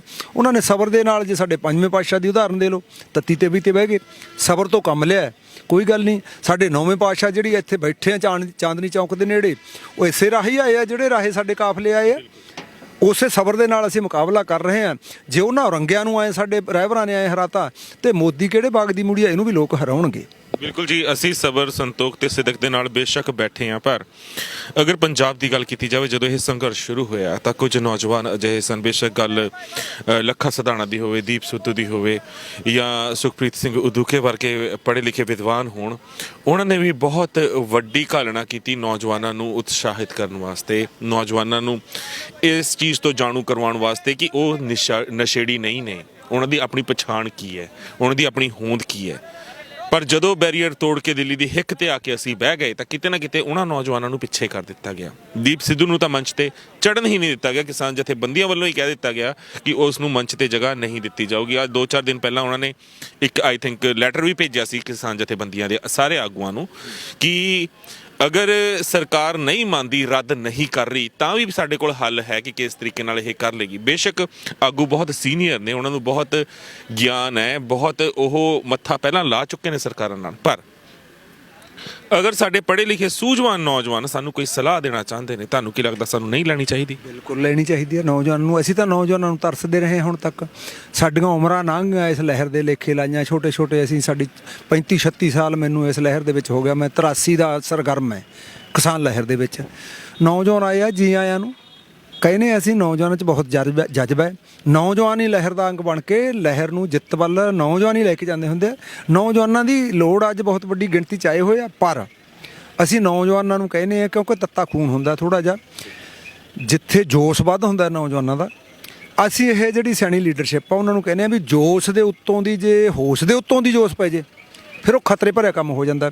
ਜੇ ਹੋਸ਼ ਤੇ ਜੋਸ਼ ਬਰਾਬਰ ਚੱਲਣ, ਫਿਰ ਹਰ ਘੋਲ ਨੂੰ ਜਿੱਤਿਆ ਜਾ ਸਕਦਾ। ਅਸੀਂ ਸਿਰਫ ਨੌਜਵਾਨਾਂ ਨੂੰ ਇਹੀ ਸੱਦਾ ਦਿੰਦੇ ਰਹਿੰਦੇ ਹਾਂ ਵੀ ਪੁੱਤਰੋ, ਹੋਸ਼ ਰੱਖ ਕੇ ਚੱਲੋ, ਜੋਸ਼ ਨੂੰ ਕਾਇਮ ਰੱਖੋ, ਜੋਸ਼ ਨੂੰ ਹੋਸ਼ ਦੇ ਉੱਤੋਂ ਦੀ ਨਾ ਪੈਣ ਦਿਓ। ਜੀ ਆਉਂਦਿਆਂ ਨੂੰ, ਜੀ ਉਹਨਾਂ ਦੇ ਜਿੰਨੇ ਹੈਗੇ ਅਸੀਂ ਉਹਨਾਂ ਨੂੰ ਪੱਲੇ ਬੰਨ੍ਹਦੇ ਹਾਂ, ਸੁਝਾਅ ਆਉਂਦੇ ਆ ਉਹਨਾਂ ਦੇ, ਐਸੀ ਕੋਈ ਗੱਲ ਨਹੀਂ। ਤੁਸੀਂ ਦੀਪ ਸਿੱਧੂ ਨੂੰ ਸੁਣਿਆ ਹੋਵੇਗਾ, ਉਹਨਾਂ ਦੀਆਂ ਸਪੀਚਸ ਵੀ ਸੁਣੀਆਂ ਹੋਣਗੀਆਂ। ਤੁਹਾਨੂੰ ਕੀ ਲੱਗਦਾ ਹੈ ਕਿ ਕਿਉਂਕਿ ਉਹਨੂੰ ਹਾਲੇ ਤੱਕ ਬਾਹਰ ਦੀ ਜਿੰਨੀ ਸੰਗਤ ਉਹਨੂੰ ਦੇਖਦੀ ਹੈ, ਜਿਹਨਾਂ ਨੇ ਸੁਣਿਆ ਹੈ ਉਸ ਨੂੰ, ਤੇ ਕਿਉਂਕਿ ਉਹ ਬੜੀ ਸਹਿਜਤਾ ਦੇ ਨਾਲ ਹਰ ਸਵਾਲ ਦਾ ਜਵਾਬ ਦਿੰਦਾ, ਜਿੱਦਾਂ ਕਿ ਬਰਖਾ ਦੱਤ ਨੇ ਉਹਦੇ ਮੂੰਹ ਦੇ ਵਿੱਚ ਬਾਰ-ਬਾਰ ਸੰਤ ਜਰਨੈਲ ਸਿੰਘ ਜੀ ਭਿੰਡਰਾਂਵਾਲਿਆਂ ਦਾ ਨਾਮ ਪਾਉਣ ਦੀ ਕੋਸ਼ਿਸ਼ ਕੀਤੀ ਆ ਕਿ ਉਹ ਇੱਕ ਵਾਰ ਮੁੰਡਾ ਇਹ ਗੱਲ ਕਹਿ ਦੇਵੇ ਕਿ ਹਾਂ ਉਹ ਅੱਤਵਾਦੀ ਸੀ, ਮਤਲਬ ਇਹ ਚੱਲਣਾ ਗੋਦੀ ਮੀਡੀਆ ਬਹੁਤ ਚਿਰ ਤੋਂ ਚੱਲ ਰਿਹਾ ਹੈ ਕਿ ਸਾਡੇ ਸੁਹਿਰਦ ਨੌਜਵਾਨ ਜਿਹੜੇ ਹੈ ਨੇ ਉਹ ਕਿਸੇ ਤਰ੍ਹਾਂ ਕੋਈ ਅਜਿਹੀ ਬਿਆਨਬਾਜ਼ੀ ਦੇਣ ਜਿੰਨਾ ਕੰਟਰੋਵਰਸੀ ਕ੍ਰੀਏਟ ਹੋਵੇ, ਪਰ ਉਸ ਨੌਜਵਾਨ ਨੇ ਸ਼ੰਭੂ ਮੋਰਚੇ ਤੋਂ ਲੈ ਕੇ ਦਿੱਲੀ ਤੱਕ ਅੱਜ ਤੱਕ ਕਦੇ ਵੀ ਕਿਸੇ ਕਿਸਾਨ ਜਥੇਬੰਦੀ ਦੇ ਆਗੂ ਤੇ ਉਂਗਲ ਨਹੀਂ ਚੱਕੀ। ਹਮੇਸ਼ਾ ਸਹਿਜਤਾ ਦੇ ਨਾਲ, ਨਿਮਰਤਾ ਦੇ ਨਾਲ ਉਹ ਰਿਹਾ ਹੈ ਤੇ ਹੁਣ ਵੀ ਉਹਨੇ ਬੜੀ ਨਿਮਰਤਾ ਦੇ ਨਾਲ ਬੇਨਤੀ ਕੀਤੀ ਹੈ ਕਿ ਅਗਰ ਕਿਸਾਨ ਜਥੇਬੰਦੀਆਂ ਚਾਹਣ, ਅਗਰ ਇੱਕ ਮੌਕਾ ਦੇਣ ਤਾਂ ਮੈਂ ਆ ਕੇ ਆਪਣੀ ਗੱਲ ਉਹਨਾਂ ਨਾਲ ਸਾਂਝੀ ਕਰਨੀ ਚਾਹੁੰਦਾ ਆ। ਫਿਰ ਤੁਸੀਂ, ਮੈਂ ਪਹਿਲਾਂ ਤਾਂ ਤੁਹਾਡੇ ਤੋਂ ਹੀ ਜਾਣਨਾ ਚਾਹਾਂਗਾ, ਤੁਸੀਂ ਪਰਸਨਲੀ ਕਦੀ ਮਿਲੇ ਹੋ, ਤੁਸੀਂ ਗੱਲ ਕੀਤੀ ਹੈ ਦੀਪ ਦੇ ਨਾਲ? ਨਹੀਂ, ਸਾਡੇ ਨਾਲ ਸਿੱਧੀ ਗੱਲ ਕੋਈ ਨਹੀਂ ਹੋਈ। ਤੇ ਅਗਰ ਦੀਪ ਤੁਹਾਡੇ ਨਾਲ ਸੰਪਰਕ ਕਰਦੇ ਆ, ਤੁਹਾਡੇ ਮੰਚ ਦੇ ਉੱਤੇ ਆਉਂਦੇ ਨੇ, ਤੁਹਾਡੇ ਵੱਲੋਂ ਕੀ ਰਿਐਕਸ਼ਨ ਹੋਏਗਾ? ਦੇਖੋ, ਜਦੋਂ ਕੋਈ ਉਹਦੀ ਗੱਲ ਆਊਗੀ ਉਦੋਂ ਉਹਨੂੰ ਵਿਚਾਰਿਆ ਜਾ ਸਕਦਾ, ਪਰ ਜੋ ਪਿਛੋਕੜ ਆ ਨਾ ਸ਼ੰਭੂ ਜਿਹੜਾ ਬਾਰਡਰ ਸੀਗਾ ਉਹਦਾ, ਪਹਿਲਾਂ ਉਹਨੇ ਵੱਖ ਤੌਰ ਤੇ ਲਾਇਆ। ਜਦੋਂ ਅਸੀਂ ਗੱਲਾਂ ਸੁਣਦੇ ਰਹੇ ਹਾਂ, ਜਦੋਂ ਦਾ ਘੋਲ ਚੱਲਿਆ, ਉਹਨੇ ਉਹਨਾਂ ਬੇੜਿਆਂ ਦੇ ਵਿੱਚ, ਇਸ ਘੋਲ ਦੇ ਵਿੱਚ ਹੋਰ ਮੁੱਦੇ ਜਿਹੜੇ ਘੁਸੇੜਨੇ ਚਾਹੇ ਆ, ਜਿਹਦਾ ਕਰਕੇ ਉਹਦੀ ਦੂਰੀ ਬਣੀ ਹੈ ਇਸ ਘੋਲ ਨਾਲੋਂ। ਕਿਉਂਕਿ ਉਹ ਕਹਿੰਦਾ ਸੀ ਉੱਥੇ ਪਾਣੀਆਂ ਦਾ ਮੁੱਦਾ ਚੱਕੋ ਜੀ, ਇੱਥੇ ਪੰਜਾਬੀ ਬੋਲੀ ਦਾ ਮੁੱਦਾ ਚੱਕੋ ਜੀ, ਇੱਥੇ ਦੂਜੀਆਂ ਪੰਜਾਬ ਦੀਆਂ ਮੰਗਾਂ ਚੱਕੋ ਜੀ। ਇਹ ਸਾਰੀਆਂ ਉਹ ਗੱਲਾਂ ਦੇ, ਕਿਉਂਕਿ ਅਸੀਂ ਕਿਸਾਨ ਜਥੇਬੰਦੀਆਂ ਨੇ ਇਹ ਜ਼ਰੂਰ ਮਹਿਸੂਸ ਕੀਤਾ ਹੈ ਵੀ ਜੇ ਅੱਜ ਜਿਹੜੀਆਂ ਮੰਗਾਂ ਤੇ ਘੋਲ ਚੱਲ ਰਿਹਾ, ਜੇ ਕੋਈ ਉਦੋਂ ਵੱਖਰੀਆਂ ਮੰਗਾਂ ਇਸ ਘੋਲ ਦੀਆਂ ਬਣਾਉਣਾ ਚਾਹੁੰਦਾ, ਇਹਦਾ ਮਤਲਬ ਇਹ ਬਣ ਜਾਂਦਾ ਵੀ ਦੂਜੀਆਂ ਮੰਗਾਂ ਜਿਹੜੀਆਂ ਉਹ ਪਤਲੀਆਂ ਪੈਂਦੀਆਂ ਤੇ ਘੋਲ ਦਾ ਨੁਕਸਾਨ ਹੁੰਦਾ। ਇਸ ਕਰਕੇ ਜੇ ਇੱਕੋ ਨਿਸ਼ਾਨੇ ਤੇ, ਇੱਕੋ ਗੱਲ ਤੇ ਜੇ ਕੋਈ ਵੀ ਸੰਸਥਾ ਲੜ ਸਕਦੀ ਹੈ, ਅੱਡ ਵੀ ਲੜ ਰਿਹਾ, ਅੱਡ ਲੜ ਰਵੇ ਸਕਾਂ, ਵਧੀਆ ਗੱਲ। ਅਸੀਂ ਸਾਰੇ ਲੜਨ ਆਪਦੇ ਤੌਰ ਤੇ, ਆਪਦੇ ਮੰਚ ਤੋਂ ਲੜੇ ਸਕਾਂ। ਦੀਪ ਸਿੱਧੂ ਵਧੀਆ ਗੱਲ ਹੈ, ਉਹ ਵਧੀਆ ਉਹਦਾ ਨਾਂ ਗਿਆ ਵਾ, ਸਾਰੀ ਗੱਲ ਹੈ। ਇਹ ਜ਼ਰੂਰੀ ਆਏ ਕਿਉਂ ਹੈ ਵੀ ਇੱਥੇ ਕਿਸਾਨ ਜਥੇਬੰਦੀਆਂ ਦੇ ਸਟੇਜਾਂ ਤੇ ਆ ਕੇ ਦੀਪ ਸਿੱਧੂ ਦਾ ਵੱਡਾ ਯੋਗਦਾਨ ਪੈ ਸਕਦਾ, ਅੱਡ ਵੀ ਪਾਇਆ ਜਾ ਸਕਦਾ। ਵੇਖੋ ਅੱਡ ਵੱਖ-ਵੱਖ ਤਰ੍ਹਾਂ ਦੇ ਕਿੰਨੇ ਲੋਕ ਲੜ ਰਹੇ ਆ, ਉਹ ਲੜਨ ਇਸ ਮੰਚ ਤੇ ਇਕੱਠੇ ਹੋ ਕੇ ਇੱਕ ਤਾਂ ਸਾਰਿਆਂ ਦਾ ਸਾਂਝਾ ਵਜਨ ਪਵੇ। ਉਹ ਪਰ ਨੌਜਵਾਨਾਂ ਨੂੰ ਇਹੀ ਹੁੰਦਾ ਕਿ ਹਮੇਸ਼ਾ ਬਾਪੂਆਂ ਦਾ ਹੱਥ ਸਾਡੇ ਸਿਰ ਤੇ ਰਹੇ, ਤੇ ਕਿਉਂਕਿ ਸਾਨੂੰ ਦਿਸ਼ਾ ਨਿਰਦੇਸ਼ ਦੇਣ ਵਾਲੇ ਤੁਸੀਂ ਹੋ, ਸਮਝਾਉਣ ਵਾਲੇ ਤੁਸੀਂ ਹੋ। ਤੁਸੀਂ ਆਪ ਹੀ ਥੋੜੀ ਦੇਰ ਪਹਿਲਾਂ ਕਿਹਾ ਕਿ ਜੋਸ਼ ਤੇ ਹੋਸ਼, ਹੁਣ ਜੋਸ਼ ਅਗਰ ਨੌਜਵਾਨਾਂ 'ਚ ਤੇ ਹੋਸ਼ ਨਾਲ ਕੰਮ ਸਾਡੇ ਸਿਆਣਿਆਂ ਨੇ ਲੈਣਾ, ਸਾਡੇ ਬਜ਼ੁਰਗਾਂ ਨੇ ਲੈਣਾ ਹੈ। ਤੇ ਮੈਂ ਉੱਥੇ ਕਹਾਂਗਾ, ਤੁਸੀਂ ਕਿਹਾ ਕਿ ਅਲੱਗ ਮੰਚ ਵੀ ਇਹ ਲਗਾ ਸਕਦੇ ਨੇ, ਉਹ ਉਹਨਾਂ ਨੇ ਅਗਰ ਉੱਥੇ ਮੰਚ ਲਗਾਇਆ ਸੀ, ਕਿਉਂਕਿ ਮੇਰੀ ਪਰਸਨਲੀ ਗੱਲ ਹੋਈ ਤੇ ਦੀਪ ਦੇ ਨਾਲ ਵੀ ਹੋਈ ਹੈ ਤੇ ਲੱਖਾ ਦੇ ਗਰੁੱਪ ਦੇ ਨਾਲ ਵੀ ਹੋਈ ਹੈ, ਲਗਾਉਣ ਨੂੰ ਲਗਾ ਸਕਦੇ ਨੇ। ਪਰ ਅਸੀਂ ਮਤਲਬ ਜੋ ਇੱਕ ਨੌਜਵਾਨਾਂ ਦੀ ਸੋਚ ਹੈ, ਉਹਨਾਂ ਦੀ ਹਜੇ ਵੀ ਇਹ ਹੈ ਕਿ ਅਗਰ ਕੇਂਦਰ ਨਾਲ ਮੱਥਾ ਲੱਗਿਆ ਤੇ ਅਸੀਂ ਆਪ ਸਿਰ ਜੋੜ ਕੇ ਮੱਥਾ ਲਾਈਏ। ਅਸੀਂ ਅਲੱਗ-ਅਲੱਗ ਮੰਚਾਂ ਦੇ ਉੱਤੇ ਬੇਸ਼ੱਕ ਬੈਠੇ ਹੋਈਏ, ਪਰ ਜਦੋਂ ਕੇਂਦਰ ਦੇ ਨਾਲ ਗੱਲ ਕਰਨੀ ਹੈ ਉਦੋਂ ਅਸੀਂ ਇਕਜੁੱਟ ਹੋ ਕੇ ਕੇਂਦਰ ਦੇ ਨਾਲ ਮੱਥਾ ਲਾਈਏ। ਤੇ ਮੈਂ ਇਹ ਗੱਲਾਂ ਸਿਰਫ ਤਾਂ ਹੀ ਕਹਿ ਰਿਹਾ ਕਿਉਂਕਿ ਵਿਦੇਸ਼ਾਂ ਦੇ ਵਿੱਚੋਂ ਜਿੰਨੇ ਵੀ NRIs ਕਾਲ ਕਰਦੇ ਨੇ, ਜਿੰਨੇ ਵੀ ਦੇਸ਼ਾਂ ਵਿਦੇਸ਼ਾਂ ਦੀ ਸੰਗਤ ਫੋਨ ਕਰਦੀ ਹੈ, ਉਹ ਹਮੇਸ਼ਾ ਇਹੀ ਕਹਿੰਦੇ ਨੇ ਵੀ ਇਹਨਾਂ ਨੌਜਵਾਨਾਂ ਨੂੰ ਮੌਕਾ ਦੇਣਾ ਚਾਹੀਦਾ ਹੈ, ਕਿਸਾਨ ਜਥੇਬੰਦੀਆਂ ਨੂੰ, ਤੇ ਉਹਨਾਂ ਦੀ ਗੱਲ ਜ਼ਰੂਰ ਸੁਣਨੀ ਚਾਹੀਦੀ ਹੈ। ਲੱਖਾ ਸਿਧਾਣਾ ਵੀ ਆਪਣੀ ਗੱਲ ਬੇਬਾਕੀ ਦੇ ਨਾਲ ਰੱਖਦੇ ਨੇ, ਦੀਪੀ ਰੱਖਦੇ ਨੇ, ਹੋਰ ਬਹੁਤ ਸਾਰੇ ਨੌਜਵਾਨ ਨੇ ਜਿਹੜੇ ਸੁਹਿਰਦ ਨੇ ਜੋ ਆਪਣੀ ਗੱਲ ਰੱਖਦੇ ਨੇ। ਕਿਉਂਕਿ ਇਹ ਜੋ ਮੋਰਚੇ ਲੱਗੇ ਹੋਏ ਨੇ, ਸਾਡੀਆਂ ਭੈਣਾਂ, ਸਾਡੀਆਂ ਬੀਬੀਆਂ, ਸਾਡੇ ਬਾਪੂ, ਸਾਡੇ ਵੀਰ ਬੈਠੇ ਹੋਏ ਨੇ, ਇਹ ਐਵੇਂ ਨਹੀਂ ਲੱਗੇ, ਉਸ ਪਰਮਾਤਮਾ ਵੱਲੋਂ ਇੱਕ ਕਲਾ ਵਰਤੀ ਹੈ। ਉਹ ਪੰਜਾਬ ਜਿਸ ਨੂੰ ਨਸ਼ੇੜੀ ਕਹਿ ਕੇ ਬਦਨਾਮ ਕਰ ਦਿੱਤਾ ਗਿਆ ਸੀ, ਉਸੇ ਦੀ ਨੌਜਵਾਨੀ ਅੱਜ ਦਿੱਲੀ ਦੀ ਹਿੱਕ ਰੋਕੀ ਬੈਠੀ ਹੈ। ਇਤਿਹਾਸ ਲਿਖਿਆ ਜਾ ਰਿਹਾ ਹੈ ਤੇ ਆਹ ਬਜ਼ੁਰਗ ਜਿਹੜੇ ਅਗਵਾਈ ਕਰ ਰਹੇ ਨੇ ਇਹਨਾਂ ਮੋਰਚਿਆਂ ਦੀ, ਇਹਨਾਂ ਦਾ ਨਾਮ ਸੁਨਹਿਰੀ ਅੱਖਰਾਂ ਵਿੱਚ ਲਿਖਿਆ ਜਾਵੇਗਾ। ਤੁਸੀਂ ਜਿਹੜੇ ਹਾਜ਼ਰੀਆਂ ਭਰ ਰਹੇ ਹੋ, ਤੁਹਾਡਾ ਨਾਮ ਸੁਨਹਿਰੀ ਅੱਖਰਾਂ ਵਿੱਚ ਲਿਖਿਆ ਜਾਵੇਗਾ। ਅੱਜ ਤੋਂ 15-20 ਸਾਲਾਂ ਬਾਅਦ 2020 ਤੇ 21 ਦਾ ਇਤਿਹਾਸ ਜਦੋਂ ਬੱਚੇ ਕਿਤਾਬਾਂ 'ਚ ਪੜ੍ਹਨਗੇ, ਉਦੋਂ ਤੁਹਾਨੂੰ ਵੀ ਮਾਣ ਹੋਏਗਾ ਕਿ ਸਾਡੇ ਪਰਿਵਾਰ ਨੇ ਵੀ ਹਾਜ਼ਰੀਆਂ ਭਰੀਆਂ ਸੀ ਉਸ ਵੇਲੇ ਦੇ ਮੋਰਚਿਆਂ ਦੇ ਵਿੱਚ, ਜਦੋਂ ਦਿੱਲੀ ਸਿੱਖ ਕੌਮ ਨੇ 19ਵੀਂ ਵਾਰ ਘੇਰੀ ਸੀ। ਖੈਰ, ਇਹਨਾਂ ਮਸਲਿਆਂ ਦੇ ਵਿੱਚ ਨਾ ਜਾ ਕੇ ਅਸੀਂ ਜਿਸ ਮਕਸਦ ਦੇ ਹਾਂ, ਅਸੀਂ ਕੇਂਦਰ ਨਾਲ ਮੱਥਾ ਲਾਇਆ, ਕੇਂਦਰ ਨਾਲ ਅਸੀਂ ਜਿੱਤਣਾ ਆ, ਹਰਾ ਚੁੱਕੇ ਹਾਂ, ਗੋਡੇ ਲਵਾ ਚੁੱਕੇ ਹਾਂ, ਕੇਂਦਰ ਸਿਰ ਝੁਕਾਉਣ ਨੂੰ ਤਿਆਰ ਨਹੀਂ। ਤੇ ਦੂਜੇ ਪਾਸੇ ਖਦਸ਼ੇ ਇਹ ਵੀ ਜਤਾਏ ਜਾ ਰਹੇ ਨੇ ਕਿ ਕੇਂਦਰ ਕਿਸੇ ਵੀ ਤਰ੍ਹਾਂ ਇਹਨਾਂ ਮੋਰਚਿਆਂ ਨੂੰ ਬਦਨਾਮ ਕਰ ਸਕਦੀ ਹੈ, ਆਪਣੇ ਹੀ ਘੁਸਪੈਠੀਏ ਵਾੜ ਕੇ। ਪਿੱਛੇ ਜੇ 2-3 ਵੀਡੀਓਜ਼ ਤੁਸੀਂ ਵੀ ਵਾਇਰਲ ਹੋਈਆਂ ਦੇਖੀਆਂ ਹੋਣਗੀਆਂ, RSS ਦੇ ਬੰਦੇ ਫੜ ਕੇ ਸਿੰਘਾਂ ਨੇ ਉਹਨਾਂ ਦਾ ਸੌਦਾ ਲਾਇਆ, ਕੁੜੀਆਂ ਵਿੱਚ ਬੀਅਰ ਪੀਂਦੀਆਂ ਹੋਈਆਂ ਵਾੜ ਦਿੱਤੀਆਂ ਸੀਗੀਆਂ ਕੁੰਡਲੀ, ਠੀਕ ਹੈ ਜੀ। ਉੱਦਾਂ ਦੇ ਸ਼ਰਾਰਤੀ ਅਨਸਰ ਬਹੁਤ ਸਾਰੇ, ਕੁਝ ਮੁਸਲਮਾਨ ਵੀਰ ਸੀਗੇ ਜਿਨ੍ਹਾਂ ਦਾ ਬਾਅਦ 'ਚ ਪਤਾ ਲੱਗਿਆ ਸੀ ਮੁਸਲਮਾਨ ਨੇ, ਸਿਰ ਤੇ ਦਸਤਾਰਾਂ ਉਹਨਾਂ ਦੇ ਸੱਜੀਆਂ ਹੋਈਆਂ ਨੇ ਤੇ ਉਹ ਮਤਲਬ ਗਾਤਰੇ ਪਾਏ ਹੋਏ ਨੇ, ਉਹ ਵੀ ਘੁਸਪੈਠ ਕਰ ਰਹੇ ਸੀ, ਮਾਹੌਲ ਖਰਾਬ ਕਰਨ ਦੀ ਕੋਸ਼ਿਸ਼ ਕੀਤੀ ਜਾ ਰਹੀ ਹੈ। ਸਰਕਾਰ ਤਾਂ ਇਹ ਸੋਚ ਕੇ ਸ਼ਾਇਦ ਬੈਠੀ ਹੈ ਕਿ ਇਹ ਮੋਰਚਾ ਜਿੰਨਾ ਲੰਬਾ ਹੋਊਗਾ ਉਹਨਾਂ ਹਲਕਾ ਪੈਂਦਾ ਜਾਊਗਾ, ਪਰ ਜੋਗਿੰਦਰ ਜੀ ਨੇ, ਉਗਰਾਹਾਂ ਜੀ ਨੇ ਇਹ ਗੱਲ ਕਹੀ ਸੀ, ਪੇ ਕੰਬਲੀ ਹੈ ਜਿੰਨੀ ਭਿੱਜਦੀ ਜਾ ਰਹੀ ਓਨੀ ਭਾਰੀ ਹੁੰਦੀ ਜਾ ਰਹੀ ਹੈ। ਦੇਖੋ, ਜਿੱਥੋਂ ਤੱਕ ਘੋਲ ਲੰਬਾ ਹੋਣ ਦਾ ਸਵਾਲ ਹੈ ਨਾ, ਅਸੀਂ ਤਾਂ ਮੰਨ ਕੇ ਚੱਲੇ ਹਾਂ ਵੀ ਜਿੱਡਾ ਘੋਲ ਹੈ, ਜਿੱਡਾ ਮੁੱਦਾ ਹੈ, ਜਿੱਡਾ ਇਹ ਟੱਕਰ ਹੈ, ਬੇਮੇਚੀ ਟੱਕਰ ਹੈ, ਐਂ ਕਹਿਣਾ ਹੋਵੇ ਹਜੇ, ਲੰਬਾ ਚੱਲਣਾ ਹੀ ਚੱਲਣਾ। ਸਾਡੇ ਤਾਂ ਐਲਾਨ ਕੀਤੇ ਹੋਏ ਵੀ ਇਹ ਸਾਲਾਂ ਬੱਧੀ ਚੱਲਣਾ ਹੈ। ਫੌਰੀ ਤੌਰ ਤੇ ਅਸੀਂ ਇਸ ਮਸਲੇ ਦਾ ਹੱਲ ਵੀ ਛੇਤੀ ਕਰਾਂ, ਸਰਕਾਰ ਨੂੰ ਐਂ ਝੁਕਾਇਆ ਜਾਵੇ। ਇਹ ਤੇ ਲੰਮੀ ਲੜਾਈ ਲੜਨੀ ਪੈਣੀ ਆ, ਵੱਡੀਆਂ ਕੁਰਬਾਨੀਆਂ ਹੋਣਗੀਆਂ। ਦੇਖੋ ਕੁਰਬਾਨੀਆਂ 70 ਦੇ ਲਗਭਗ ਸਾਡੇ ਇੱਥੇ ਕਿਸਾਨਾਂ ਦੀਆਂ ਜਾਨਾਂ ਚਲੀਆਂ ਗਈਆਂ। ਹਜੇ ਹੋਰ ਪਤਾ ਨਹੀਂ ਕਿੰਨੀਆਂ ਕੁ ਜਾਨਾਂ ਦੀ ਇਹ ਲਹੂ ਦੀ ਪਿਆਸੀ ਹੈ ਇਹ ਸਰਕਾਰ, ਕਿੰਨੀਆਂ ਹੋਰ ਜਾਨਾਂ ਲੈਣੀਆਂ। ਇਸ ਕਰਕੇ ਲੰਬਾ ਲੜਨਾ ਘੋਲ ਲੰਬੇ ਵਾਸਤੇ ਫਿਰ ਲੰਮੀ ਤਿਆਰੀ ਚਾਹੀਦੀ ਹੈ। ਲੰਮੀ ਤਿਆਰੀ ਅਸੀਂ ਤਾਂ ਵੇਖੋ ਸਾਡੀ BKU ਏਕਤਾ ਗੁਰਾਹਾਂ ਵੱਲੋਂ ਲੰਬੀ ਲੜਾਈ ਲਈ ਤਿਆਰ ਕੀਤਾ ਹੋਇਆ। ਅਸੀਂ ਤਾਂ ਐਲਾਨ ਕੀਤਾ ਵੀ ਅੱਜ ਲੋਹੜੀ ਹੈ, ਲੋਹੜੀ ਨੂੰ ਉਸ ਸੰਘਰਸ਼ੀ ਲੋਹੜੀ ਮਨਾ ਰਹੇ ਹਾਂ ਅਸੀਂ ਅੱਜ। ਉਸ ਲੋਹੜੀ ਦੇ ਉੱਤੇ ਉਹ ਕਾਲੇ ਕਾਨੂੰਨਾਂ ਦੀਆਂ ਕਾਪੀਆਂ ਸਾੜਨੀਆਂ, ਅਸੀਂ ਦੁੱਲੇ ਭੱਟੀ ਨੂੰ ਯਾਦ ਕਰਨਾ, ਅਸੀਂ ਮਾਈ ਭਾਗੋ ਨੂੰ ਯਾਦ ਕਰਨਾ। ਅੱਜ ਸਾਡੇ 40 ਮੁਕਤਿਆਂ ਦਾ ਨਾਂ ਹੈਗਾ ਦਿਨ, ਅਸੀਂ ਉਹਨਾਂ ਨੂੰ ਯਾਦ ਕਰਕੇ ਸੰਘਰਸ਼ੀ ਲੋਹੜੀ ਐਂ ਮਨਾਵਾਂਗੇ ਕਿਉਂਕਿ ਸਾਡਾ ਇਤਿਹਾਸ ਕੁਰਬਾਨੀਆਂ ਭਰਾ ਇਤਿਹਾਸ ਹੈ। ਕੁਰਬਾਨੀਆਂ ਕਰਕੇ ਹੀ ਸਾਨੂੰ ਅੱਜ ਜਾਣਿਆ ਜਾਂਦਾ। ਇਸ ਕਰਕੇ ਅਸੀਂ ਕੁਰਬਾਨੀਆਂ ਦੇ ਨਾਲ ਜਿੱਤਾਂਗੇ। ਕੋਈ ਗੱਲ ਨਹੀਂ, ਸਰਕਾਰਾਂ ਨੇ ਦੇਖੋ ਲਾਉਣੇ ਹੁੰਦੇ ਆਪਦੇ, ਸਰਕਾਰਾਂ ਬਥੇਰੇ ਭੇਸਾਂ ਦੇ ਵਿੱਚ ਆਉਂਦੀਆਂ ਹੁੰਦੀਆਂ। ਜਿਵੇਂ ਤੁਸੀਂ ਜ਼ਿਕਰ ਕੀਤਾ, ਇੱਥੋਂ ਤੱਕ ਵੀ ਉਹਨਾਂ ਨੇ ਕਿਹਾ ਵੀ ਮੁਫਤ ਸ਼ਰਾਬ ਬਣਾ ਕੇ ਕੁੜੀਆਂ ਭੇਜ ਦਿਓ ਵੀ ਕੋਈ ਛੇੜਛਾੜ ਕਰਨ। ਇਹ ਅਸੀਂ ਇਹ ਵੀ ਦੇਖਿਆ। ਪਰ ਧੰਨ ਸਦਕੇ ਜਾਈਏ, ਅਸੀਂ ਸਲਾਮ ਕਰਦੇ ਹਾਂ ਸਾਡੀ ਨੌਜਵਾਨੀ ਦੇ ਜਿਨ੍ਹਾਂ ਨੇ ਹਾਲੇ ਤੱਕ ਸਾਨੂੰ ਆਹ ਕਿੱਡਾ ਵੱਡਾ ਲੰਬਾ ਤੁਸੀਂ ਦੇਖ ਲਓਗੇ ਇਹ ਲੱਗਿਆ ਹੋਇਆ ਕਾਫਲਾ, ਇੱਕ ਵੀ ਸ਼ਰਾਰਤ ਇਹ ਜੀ ਨਹੀਂ ਆਈ ਸਾਡੇ ਨੌਜਵਾਨਾਂ ਵੱਲੋਂ ਵੀ ਇਹ ਕੁੜੀ ਕਤਰੀ ਨਾਲ ਛੇੜਛਾੜ ਦਾ ਮਾਮਲਾ ਆ ਗਿਆ ਹੋਵੇ, ਕੋਈ ਗੱਲ ਹੋ ਗਈ ਹੋਵੇ। ਦੂਜੀ ਗੱਲ, ਜਿਹੜਾ ਨਸ਼ੇੜੀ ਕਰਕੇ ਨੌਜਵਾਨੀ ਨੂੰ ਭੰਡਿਆ ਜਾ ਰਿਹਾ ਸੀ। ਅਸੀਂ ਪਿੰਡਾਂ ਦੇ ਵਿੱਚ ਦੇਖਦੇ ਹੁੰਦੇ ਸੀ, ਜੇ ਕਿਤੇ ਵੱਡੇ ਕਲੱਬਾਂ ਦੇ ਟੂਰਨਾਮੈਂਟ ਹੁੰਦੇ ਸੀ ਅਗਲੇ ਦਿਨਾਂ ਦੇ ਵਿੱਚ, ਜਦੋਂ ਗਰਾਊਂਡ ਦੇ ਮਗਰਲੇ ਪਾਸੇ ਜਾਂਦੇ ਹੁੰਦੇ ਸੀ ਨਾ, ਉੱਥੇ ਸਰਿੰਜਾਂ ਦੇ ਢੇਰ ਲੱਗੇ ਪਏ ਹੁੰਦੇ ਸੀ। ਪਰ ਅੱਜ ਤੁਸੀਂ ਉੱਥੋਂ ਤੁਰੇ ਜਾਓ, ਆਹ 15-20 ਕਿਲੋਮੀਟਰ ਦਾ ਆਹ ਫਾਸਲਾ ਹੈ, ਦੂਜੇ ਪਾਸੇ ਚਲੇ ਜਾਓ, ਅਸੀਂ ਗੌਰ ਨਾਲ ਦੇਖਿਆ, ਕਦੇ ਵੇਖੀ ਆ ਸਰਿੰਜ ਕਿਸੇ ਨੇ? ਮਤਲਬ ਕੀ ਆ, ਸਾਡੀ ਨੌਜਵਾਨੀ ਨੂੰ ਉਹ ਨਸ਼ਿਆਂ ਤੋਂ ਛੱਡ ਕੇ ਅੱਜ ਘੋਲ ਦਾ ਨਸ਼ਾ ਚੜਿਆ ਹੋਇਆ। ਬਿਲਕੁਲ ਇਸ ਗੱਲ ਕਰਕੇ ਅਸੀਂ ਤਾਂ ਕਹਿੰਦੇ ਵੱਡੀ ਪ੍ਰਾਪਤੀ ਕਰ ਲਈ, ਅਸੀਂ ਨੌਜਵਾਨੀ ਨੂੰ ਬਚਾ ਲਿਆ। ਸਾਡੀ ਨੌਜਵਾਨੀ ਨੂੰ ਅਸੀਂ ਜੋ ਸੇਧ ਦੇਣਾ ਚਾਹੁੰਦੇ ਸੀ ਉਹ ਸਾਡੀ ਸੇਧ ਲੈ ਲਈ, ਉਹ ਤਾਂ ਆ ਗਏ ਲੜਾਈ ਦੇ ਮੈਦਾਨ 'ਚ।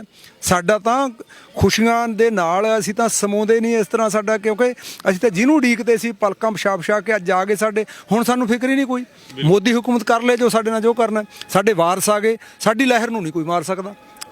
ਉਹ ਸਾਡੇ ਫਿਕਰਾਂ ਦੂਰ ਹੋ ਗਈਆਂ। ਕੋਈ ਗੱਲ ਨਹੀਂ, ਕੋਈ ਗੱਲ ਨਹੀਂ, ਲੜਾਂਗੇ, ਜਿੱਤਾਂਗੇ। ਇੱਕੋ ਗੱਲ ਹੀ ਨਹੀਂ ਸਾਡੀ। ਨੌਜਵਾਨੀ ਨੂੰ ਵੀ ਕਲਾ ਵਿੱਚ ਰੱਖਾਂਗੇ। ਜਿਹੜਾ ਉਹਨਾਂ ਨੂੰ ਭਰਮ ਭੁਲੇਖਾ ਪੈਂਦਾ ਨਾ ਵੀ ਇਹਨਾਂ ਨੂੰ ਉਕਸਾ ਕੇ ਜਾਂ ਇਹਨਾਂ ਨੂੰ ਕੁਰਾਹੇ ਪਾ ਦਿਆਂਗੇ, ਬਿਲਕੁਲ ਇਹ ਭਰਮ ਹੈ ਮੋਦੀ ਹੁਕੂਮਤ ਦਾ। ਇਹ ਭਰਮ ਵੀ ਤੋੜਾਂਗੇ ਆਉਣ ਵਾਲੇ ਦਿਨਾਂ ਦੇ ਵਿੱਚ। ਤੇ ਜਵਾਨੀ ਨੂੰ ਫੇਰ ਆਖਰ ਦੇ ਵਿੱਚ ਮੈਂ ਸੱਦਾ ਦੇਵਾਂਗਾ ਤੁਹਾਡੇ ਇਸ ਚੈਨਲ ਦੇ ਜ਼ਰੀਏ, ਜਿੱਥੋਂ ਤੱਕ ਦੇਸ਼ਾਂ ਵਿਦੇਸ਼ਾਂ ਦੇ ਵਿੱਚ ਸਾਡੀ ਸੰਗਤ ਸੁਣ ਰਹੀ ਹੈ, ਵੀ ਅੱਜ ਜਿਹੜੇ ਸਾਡੇ ਗੁਰੂਆਂ ਨੇ ਸਬਰ ਤੋਂ ਕੰਮ ਲਿਆ ਸੀ, ਅੱਜ ਉਸੇ ਸਬਰ ਦੇ ਨਾਲ, ਉਸੇ ਜ਼ਬਤ ਦੇ ਨਾਲ ਇਸ ਮੋਦੀ ਹੁਕੂਮਤ ਨੂੰ ਹਰਾਉਣ ਦਾ ਵੇਲਾ ਹੈ। ਜਦੋਂ ਕਿਤੇ ਟੱਕਰਾਂ ਦਾ ਵੇਲਾ ਆਊਗਾ, ਉਹ ਵੇਲੇ ਵੀ ਆਉਂਦੇ ਹੁੰਦੇ ਆ।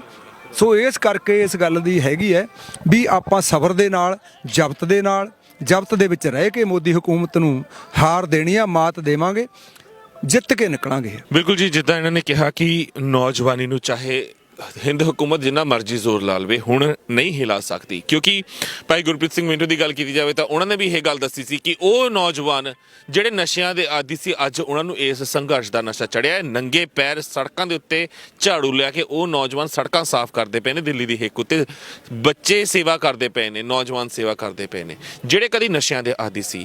ਤੇ ਅਗਰ ਦਮਦਮੀ ਟਕਸਾਲ ਜੱਥਾ ਰਾਜਪੁਰ ਤੋਂ ਬਰਜਿੰਦਰ ਸਿੰਘ ਪਰਵਾਨਾ ਦੀ ਗੱਲ ਕੀਤੀ ਜਾਵੇ ਤਾਂ ਉਹਨਾਂ ਨੇ ਸਿੰਘਾਂ ਨੂੰ, ਮਤਲਬ ਨੌਜਵਾਨ ਨੂੰ ਅੰਮ੍ਰਿਤ ਛਕਾ ਕੇ ਸਿੰਘ ਸਜਾਇਆ।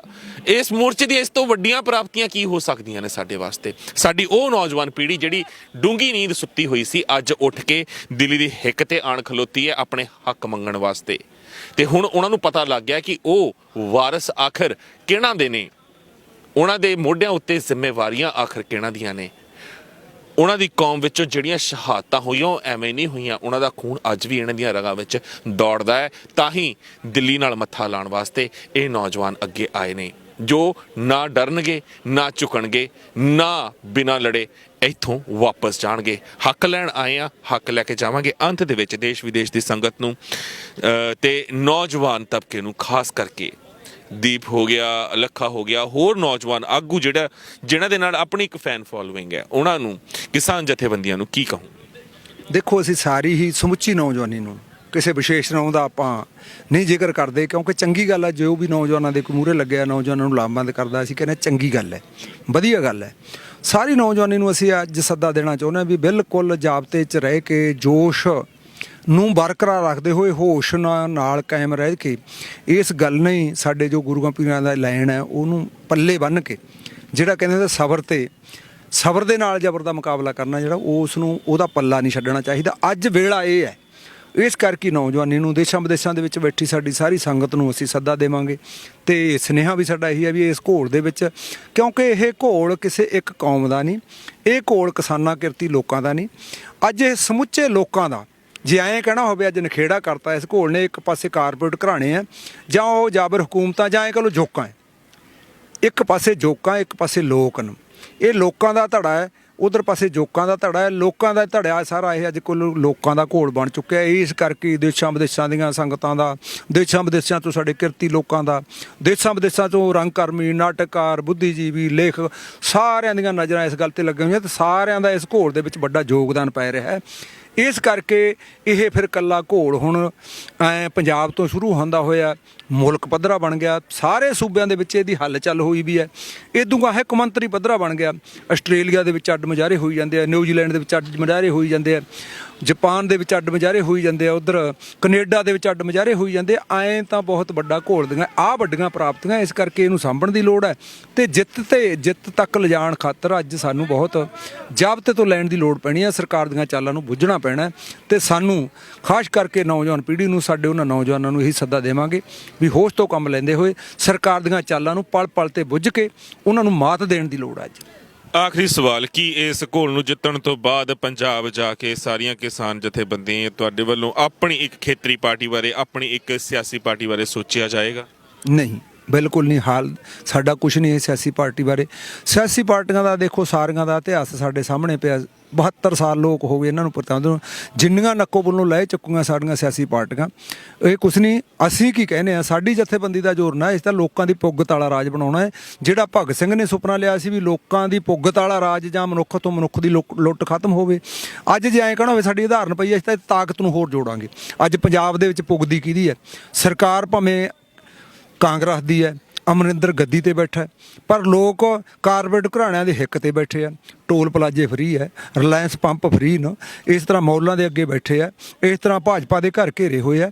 ਕਿੰਨੇ ਜਣੇ ਉਦਾਹਰਨਾਂ ਦਿੱਤੀਆਂ, ਵੱਡੇ ਵੱਡੇ ਮੌਲ ਆ, ਸੈਲੋ ਗੋਦਾਮ ਆ, ਸਾਰੇ ਲੋਕਾਂ ਨੇ ਆਏ ਉਹਨਾਂ ਕਾਰਪੋਰੇਟ ਘਰਾਣਿਆਂ ਦੇ ਨੱਕ 'ਚ ਦਮ ਕੀਤਾ ਹੋਇਆ। ਇਹ ਲੋਕਾਂ ਦੀ ਤਾਕਤ ਹੈ, ਇਹ ਤਾਕਤ ਨੂੰ ਆ ਕੇ ਹੋਰ ਜੋੜਾਂਗੇ। ਲੋਕਾਂ ਦੀ ਪੁੱਗਤ ਵਾਲਾ ਜਿਹੜਾ ਮਰਜ਼ੀ ਰਾਜਗੱਦੀ ਤੇ ਬਹਿ ਜੇ, ਅਸੀਂ ਇਹ ਨਿਸ਼ਾਨਾ ਰੱਖਦੇ ਹਾਂ, ਚਾਹੇ ਉਹ ਕਾਂਗਰਸ ਹੋਣ, ਚਾਹੇ ਅਕਾਲੀ ਹੋਣ, ਚਾਹੇ ਆਪ ਵਾਲੇ ਹੋਣ, ਚਾਹੇ ਕੋਈ ਹੋਰ ਹੋਵੇ। ਅਸੀਂ ਲੋਕਾਂ ਦੀ ਤਾਕਤ ਉਸਾਰਨੀ ਆ ਵੀ ਲੋਕਾਂ ਦੀ ਪੁੱਗਤ ਬਣੇ ਰਾਜਗੱਦੀ ਤੇ, ਜਿਹੜਾ ਮਰਜ਼ੀ ਬਹਿ ਜਾ। ਸਾਡਾ ਆਪਦਾ ਕੋਈ ਸਿਆਸੀ ਪਾਰਟੀ ਬਣਾਉਣ ਦਾ ਜਾਂ ਕੋਈ ਚੋਣਾਂ ਲੜਨ ਦਾ, ਇਹਦੇ ਤੇ ਕੋਈ ਗੱਦੀ ਹਥਿਆਉਣ ਦਾ ਕੋਈ ਮਾਮਲਾ ਨਹੀਂ। ਅਸੀਂ ਇਹ ਬਿਲਕੁਲ ਤਿਆਗ ਕੇ ਚੱਲੇ ਹੋਏ ਹਾਂ। ਜੀ ਬਹੁਤ ਬਹੁਤ ਧੰਨਵਾਦ ਸਾਡੇ ਨਾਲ ਗੱਲ ਕਰਨ ਵਾਸਤੇ। ਪਰ ਅੰਤ ਦੇ ਵਿੱਚ ਅਸੀਂ ਸਾਰੀਆਂ ਹੀ ਕਿਸਾਨ ਜਥੇਬੰਦੀਆਂ ਤੇ ਉਹਨਾਂ ਦੇ ਸਤਿਕਾਰਯੋਗ ਆਗੂਆਂ ਨੂੰ ਇੱਕ ਗੁਜ਼ਾਰਿਸ਼ ਆਪਣੇ ਵੱਲੋਂ ਜ਼ਰੂਰ ਕਰਨਾ ਚਾਹਾਂਗੇ, ਕਿਉਂਕਿ ਸਾਡਾ ਸਭ ਕੁਝ ਸਾਡੀ ਸੱਤਾ ਤੇ ਸਿਆਸਤ ਦੇ ਨਾਲ ਜੁੜਿਆ ਹੈ ਤੇ ਪੰਜਾਬੀ ਸੂਬਾ, ਮਹਾ ਪੰਜਾਬ, ਉਹ ਕਹਿ ਸਕਦੇ ਹਾਂ ਖਿੱਤਾ ਸੀ ਜਿਸ ਤੋਂ ਇੱਕ ਊਰਜਾ ਅਜਿਹੀ ਨਿਕਲਦੀ ਹੈ ਜੋ ਪੂਰੇ ਭਾਰਤ ਨੂੰ ਆਬਾਦ ਕਰਦੀ ਹੈ। ਜਦੋਂ ਪੂਰੇ ਭਾਰਤ ਦੇ ਵਿੱਚ ਅਕਾਲ ਪਿਆ ਸੀ ਤਾਂ ਇਸ ਪੰਜਾਬੀ ਸੂਬੇ ਨੇ ਪੂਰੇ ਪੰਜਾਬ ਦਾ ਢਿੱਡ ਭਰਿਆ ਸੀ, ਹਰੀ ਕ੍ਰਾਂਤੀ ਲੈ ਕੇ ਆਂਦੀ ਸੀ। ਤੇ ਅੱਜ ਗੰਦੇ ਸਿਆਸਤਦਾਨਾਂ ਨੇ ਆਪਣੇ ਘਰ ਭਰਨ ਵਾਸਤੇ ਇਹਨਾਂ ਕਿਸਾਨਾਂ ਨੂੰ ਇੰਨਾ ਮਜਬੂਰ ਕਰ ਦਿੱਤਾ ਹੈ, ਨੌਜਵਾਨਾਂ ਨੂੰ ਇੰਨਾ ਮਜਬੂਰ ਕਰ ਦਿੱਤਾ ਹੈ ਕਿ ਪੋਹ ਦੀਆਂ ਸਰਦੀਆਂ ਦੇ ਵਿੱਚ ਅਸੀਂ ਦਿੱਲੀ ਦੀਆਂ ਹਿੱਕਾਂ ਤੇ ਬੈਠੇ, ਸਾਡੀਆਂ ਧੀਆਂ, ਸਾਡੀਆਂ ਭੈਣਾਂ, ਸਾਡੇ ਬੱਚੇ ਦਿੱਲੀ ਦੀਆਂ ਹਿੱਕਾਂ ਤੇ ਬੈਠੇ ਨੇ ਆਪਣੇ ਹੱਕ ਲੈਣ ਵਾਸਤੇ। ਇਸ ਲਈ ਕਿਤੇ ਨਾ ਕਿਤੇ ਸਾਡੇ ਜ਼ਿਹਨ ਦੇ ਵਿੱਚ ਇਹ ਸਵਾਲ ਜ਼ਰੂਰ ਆਉਂਦੇ ਨੇ ਕਿ ਜੇਕਰ ਇਹਨਾਂ ਗੱਦੀਆਂ ਉੱਤੇ ਬੈਠੇ ਹੋਏ ਮੰਤਰੀ ਨੇ, ਸੰਤਰੀ ਨੇ ਸਾਡੇ ਆਪਣੇ ਪੁੱਤ ਹੁੰਦੇ, ਕਿਸਾਨਾਂ ਦੇ ਪੁੱਤ ਹੁੰਦੇ, ਤਾਂ ਸ਼ਾਇਦ ਅੱਜ ਸਾਨੂੰ ਇਸ ਤਰੀਕੇ ਮੋਰਚੇ ਬੰਦੀ ਨਾ ਕਰਨੀ ਪੈਂਦੀ, ਧਰਨੇ, ਰੋਸ ਮੁਜ਼ਾਹਰੇ ਨਾ ਕਰਨੇ ਪੈਂਦੇ। ਕਿਉਂਕਿ ਗੱਲ ਚਾਹੇ ਅਕਾਲੀ ਭਾਜਪਾ ਦੀ ਹੋਵੇ ਜਾਂ ਕਾਂਗਰਸ ਦੀ ਹੋਵੇ ਜਾਂ ਝਾੜੂ ਦੀ ਹੋਵੇ, ਹਰ ਕਿਸੇ ਨੇ ਆਪਣਾ ਸਿਆਸੀ ਲਾਹਾ ਲੈਣਾ ਹੈ। ਅਕਾਲੀ ਭਾਜਪਾ ਤੇ ਕਾਂਗਰਸ ਨੂੰ ਤਾਂ ਤੁਸੀਂ ਪਹਿਲਾਂ ਹੀ ਦਰਕਿਨਾਰ ਕਰ ਦਿਓ, ਕਿਉਂਕਿ 84 ਕੋਈ ਭੁੱਲ ਨਹੀਂ ਸਕਦਾ। ਇੱਕ ਉਹ ਪਾਰਟੀ ਹੈ ਜਿਸ ਨੇ ਬਰਕਾ ਗੁਰੂ ਦਾ ਕਰਤਾ ਚੰਨ ਵੋਟਾਂ ਦੀ ਖਾਤਰ। ਦੂਸਰੀ ਉਹ ਪਾਰਟੀ ਹੈ ਕੈਪਟਨ ਅਮਰਿੰਦਰ ਸਿੰਘ, ਜੋ ਅਜੇ ਵੀ ਸੱਤਾ ਦੇ ਵਿੱਚ ਕਾਬਜ਼ ਨੇ, ਜਿਨ੍ਹਾਂ ਨੇ ਬਾਣੀ ਹੱਥ 'ਚ ਫੜ ਕੇ ਝੂਠੀ ਸਹੁੰ ਖਾਧੀ ਤੇ ਪੂਰੇ ਪੰਜਾਬ ਨੂੰ ਧੋਖਾ ਦਿੱਤਾ, ਜਿਨ੍ਹਾਂ ਨੇ ਆਪਣੇ ਗੁਰੂ ਨੂੰ ਧੋਖਾ ਦੇ ਦਿੱਤਾ। ਜੋ ਆਪਣੇ ਗੁਰੂ ਦੇ ਨਹੀਂ ਹੋਏ ਉਹ ਆਵਾਮ ਦੇ ਕਿੱਥੋਂ ਹੋਣਗੇ। ਤੇ ਦੂਸਰੇ ਪਾਸੇ ਆਮ ਆਦਮੀ ਪਾਰਟੀ ਬਹੁਤ ਭਰੋਸੇ ਦੇ ਨਾਲ, NRI ਵੀਰਾਂ ਨੇ ਬੜੇ ਸਹਿਯੋਗ ਦੇ ਨਾਲ ਉਹਨਾਂ ਨੂੰ ਸੱਤਾ 'ਚ ਉਤਾਰਿਆ ਸੀ। ਪਰ ਆਮ ਆਦਮੀ ਪਾਰਟੀ ਦਾ ਝਾੜੂ ਕਿੱਦਾਂ ਤੀਲਾ ਹੋਇਆ ਸੱਤਾ ਤੇ ਸਿਆਸਤ ਦੇ ਵਿੱਚ, ਉਹ ਦੁਨੀਆ ਦੇ ਸਾਹਮਣੇ ਹੈ, ਜੱਗ ਜ਼ਾਹਿਰ ਹੈ। ਤੇ ਇਸ ਲਈ ਕਿਤੇ ਨਾ ਕਿਤੇ ਹੁਣ ਜਿਹੜੇ ਵਿਦੇਸ਼ ਦੇ ਵਿੱਚ ਬੈਠੇ ਹੋਏ ਵੀਰ ਨੇ, ਉਹਨਾਂ ਦਾ ਭਰੋਸਾ ਇਹਨਾਂ ਸਾਰੀਆਂ ਪਾਰਟੀਆਂ ਤੋਂ ਉੱਠ ਚੁੱਕਿਆ ਹੈ। ਤਾਂ ਉਹ ਬਾਰ-ਬਾਰ ਬੇਨਤੀ ਕਰਦੇ ਨੇ, ਸੋਚਦੇ ਨੇ, ਕਹਿੰਦੇ ਨੇ ਕਿ ਕਿਸਾਨ ਜਥੇਬੰਦੀਆਂ ਦੇ ਆਗੂ ਆਹ ਘੋਲ ਅਸੀਂ ਜਿੱਤ ਚੁੱਕੇ ਹਾਂ, ਇਹਦੇ ਵਿੱਚ ਹੋਰ ਅਸੀਂ ਕੀ ਬਾਕੀ ਰਹਿ ਗਿਆ ਹੈ। ਕਿ ਇਹ ਪ੍ਰਾਪਤੀਆਂ ਕਰਕੇ ਉਸ ਤੋਂ ਬਾਅਦ ਅਸੀਂ ਆਪਣੇ ਇਲਾਕਿਆਂ ਦੇ ਵਿੱਚ ਨਿਸ਼ਾਨਦੇਹੀ ਕਰੀਏ, ਆਪਣੇ ਏਰੀਆਜ਼ ਦੇ ਵਿੱਚ ਨਿਸ਼ਾਨਦੇਹੀ ਕਰੀਏ। ਸੁਹਿਰਦ ਪੜ੍ਹੇ ਲਿਖੇ ਨੌਜਵਾਨ ਕਿਹੜਾ ਐਮਐਲਏ ਬਣ ਸਕਦਾ, ਕਿਹੜਾ ਐਮਪੀ ਬਣ ਸਕਦਾ, ਕਿਹੜਾ ਐਮਸੀ ਬਣ ਸਕਦਾ, ਕਿਹੜਾ ਸਰਪੰਚ ਬਣ ਸਕਦਾ, ਆਪ ਅਸੀਂ ਕੱਢੀਏ, ਦੇਖੀਏ।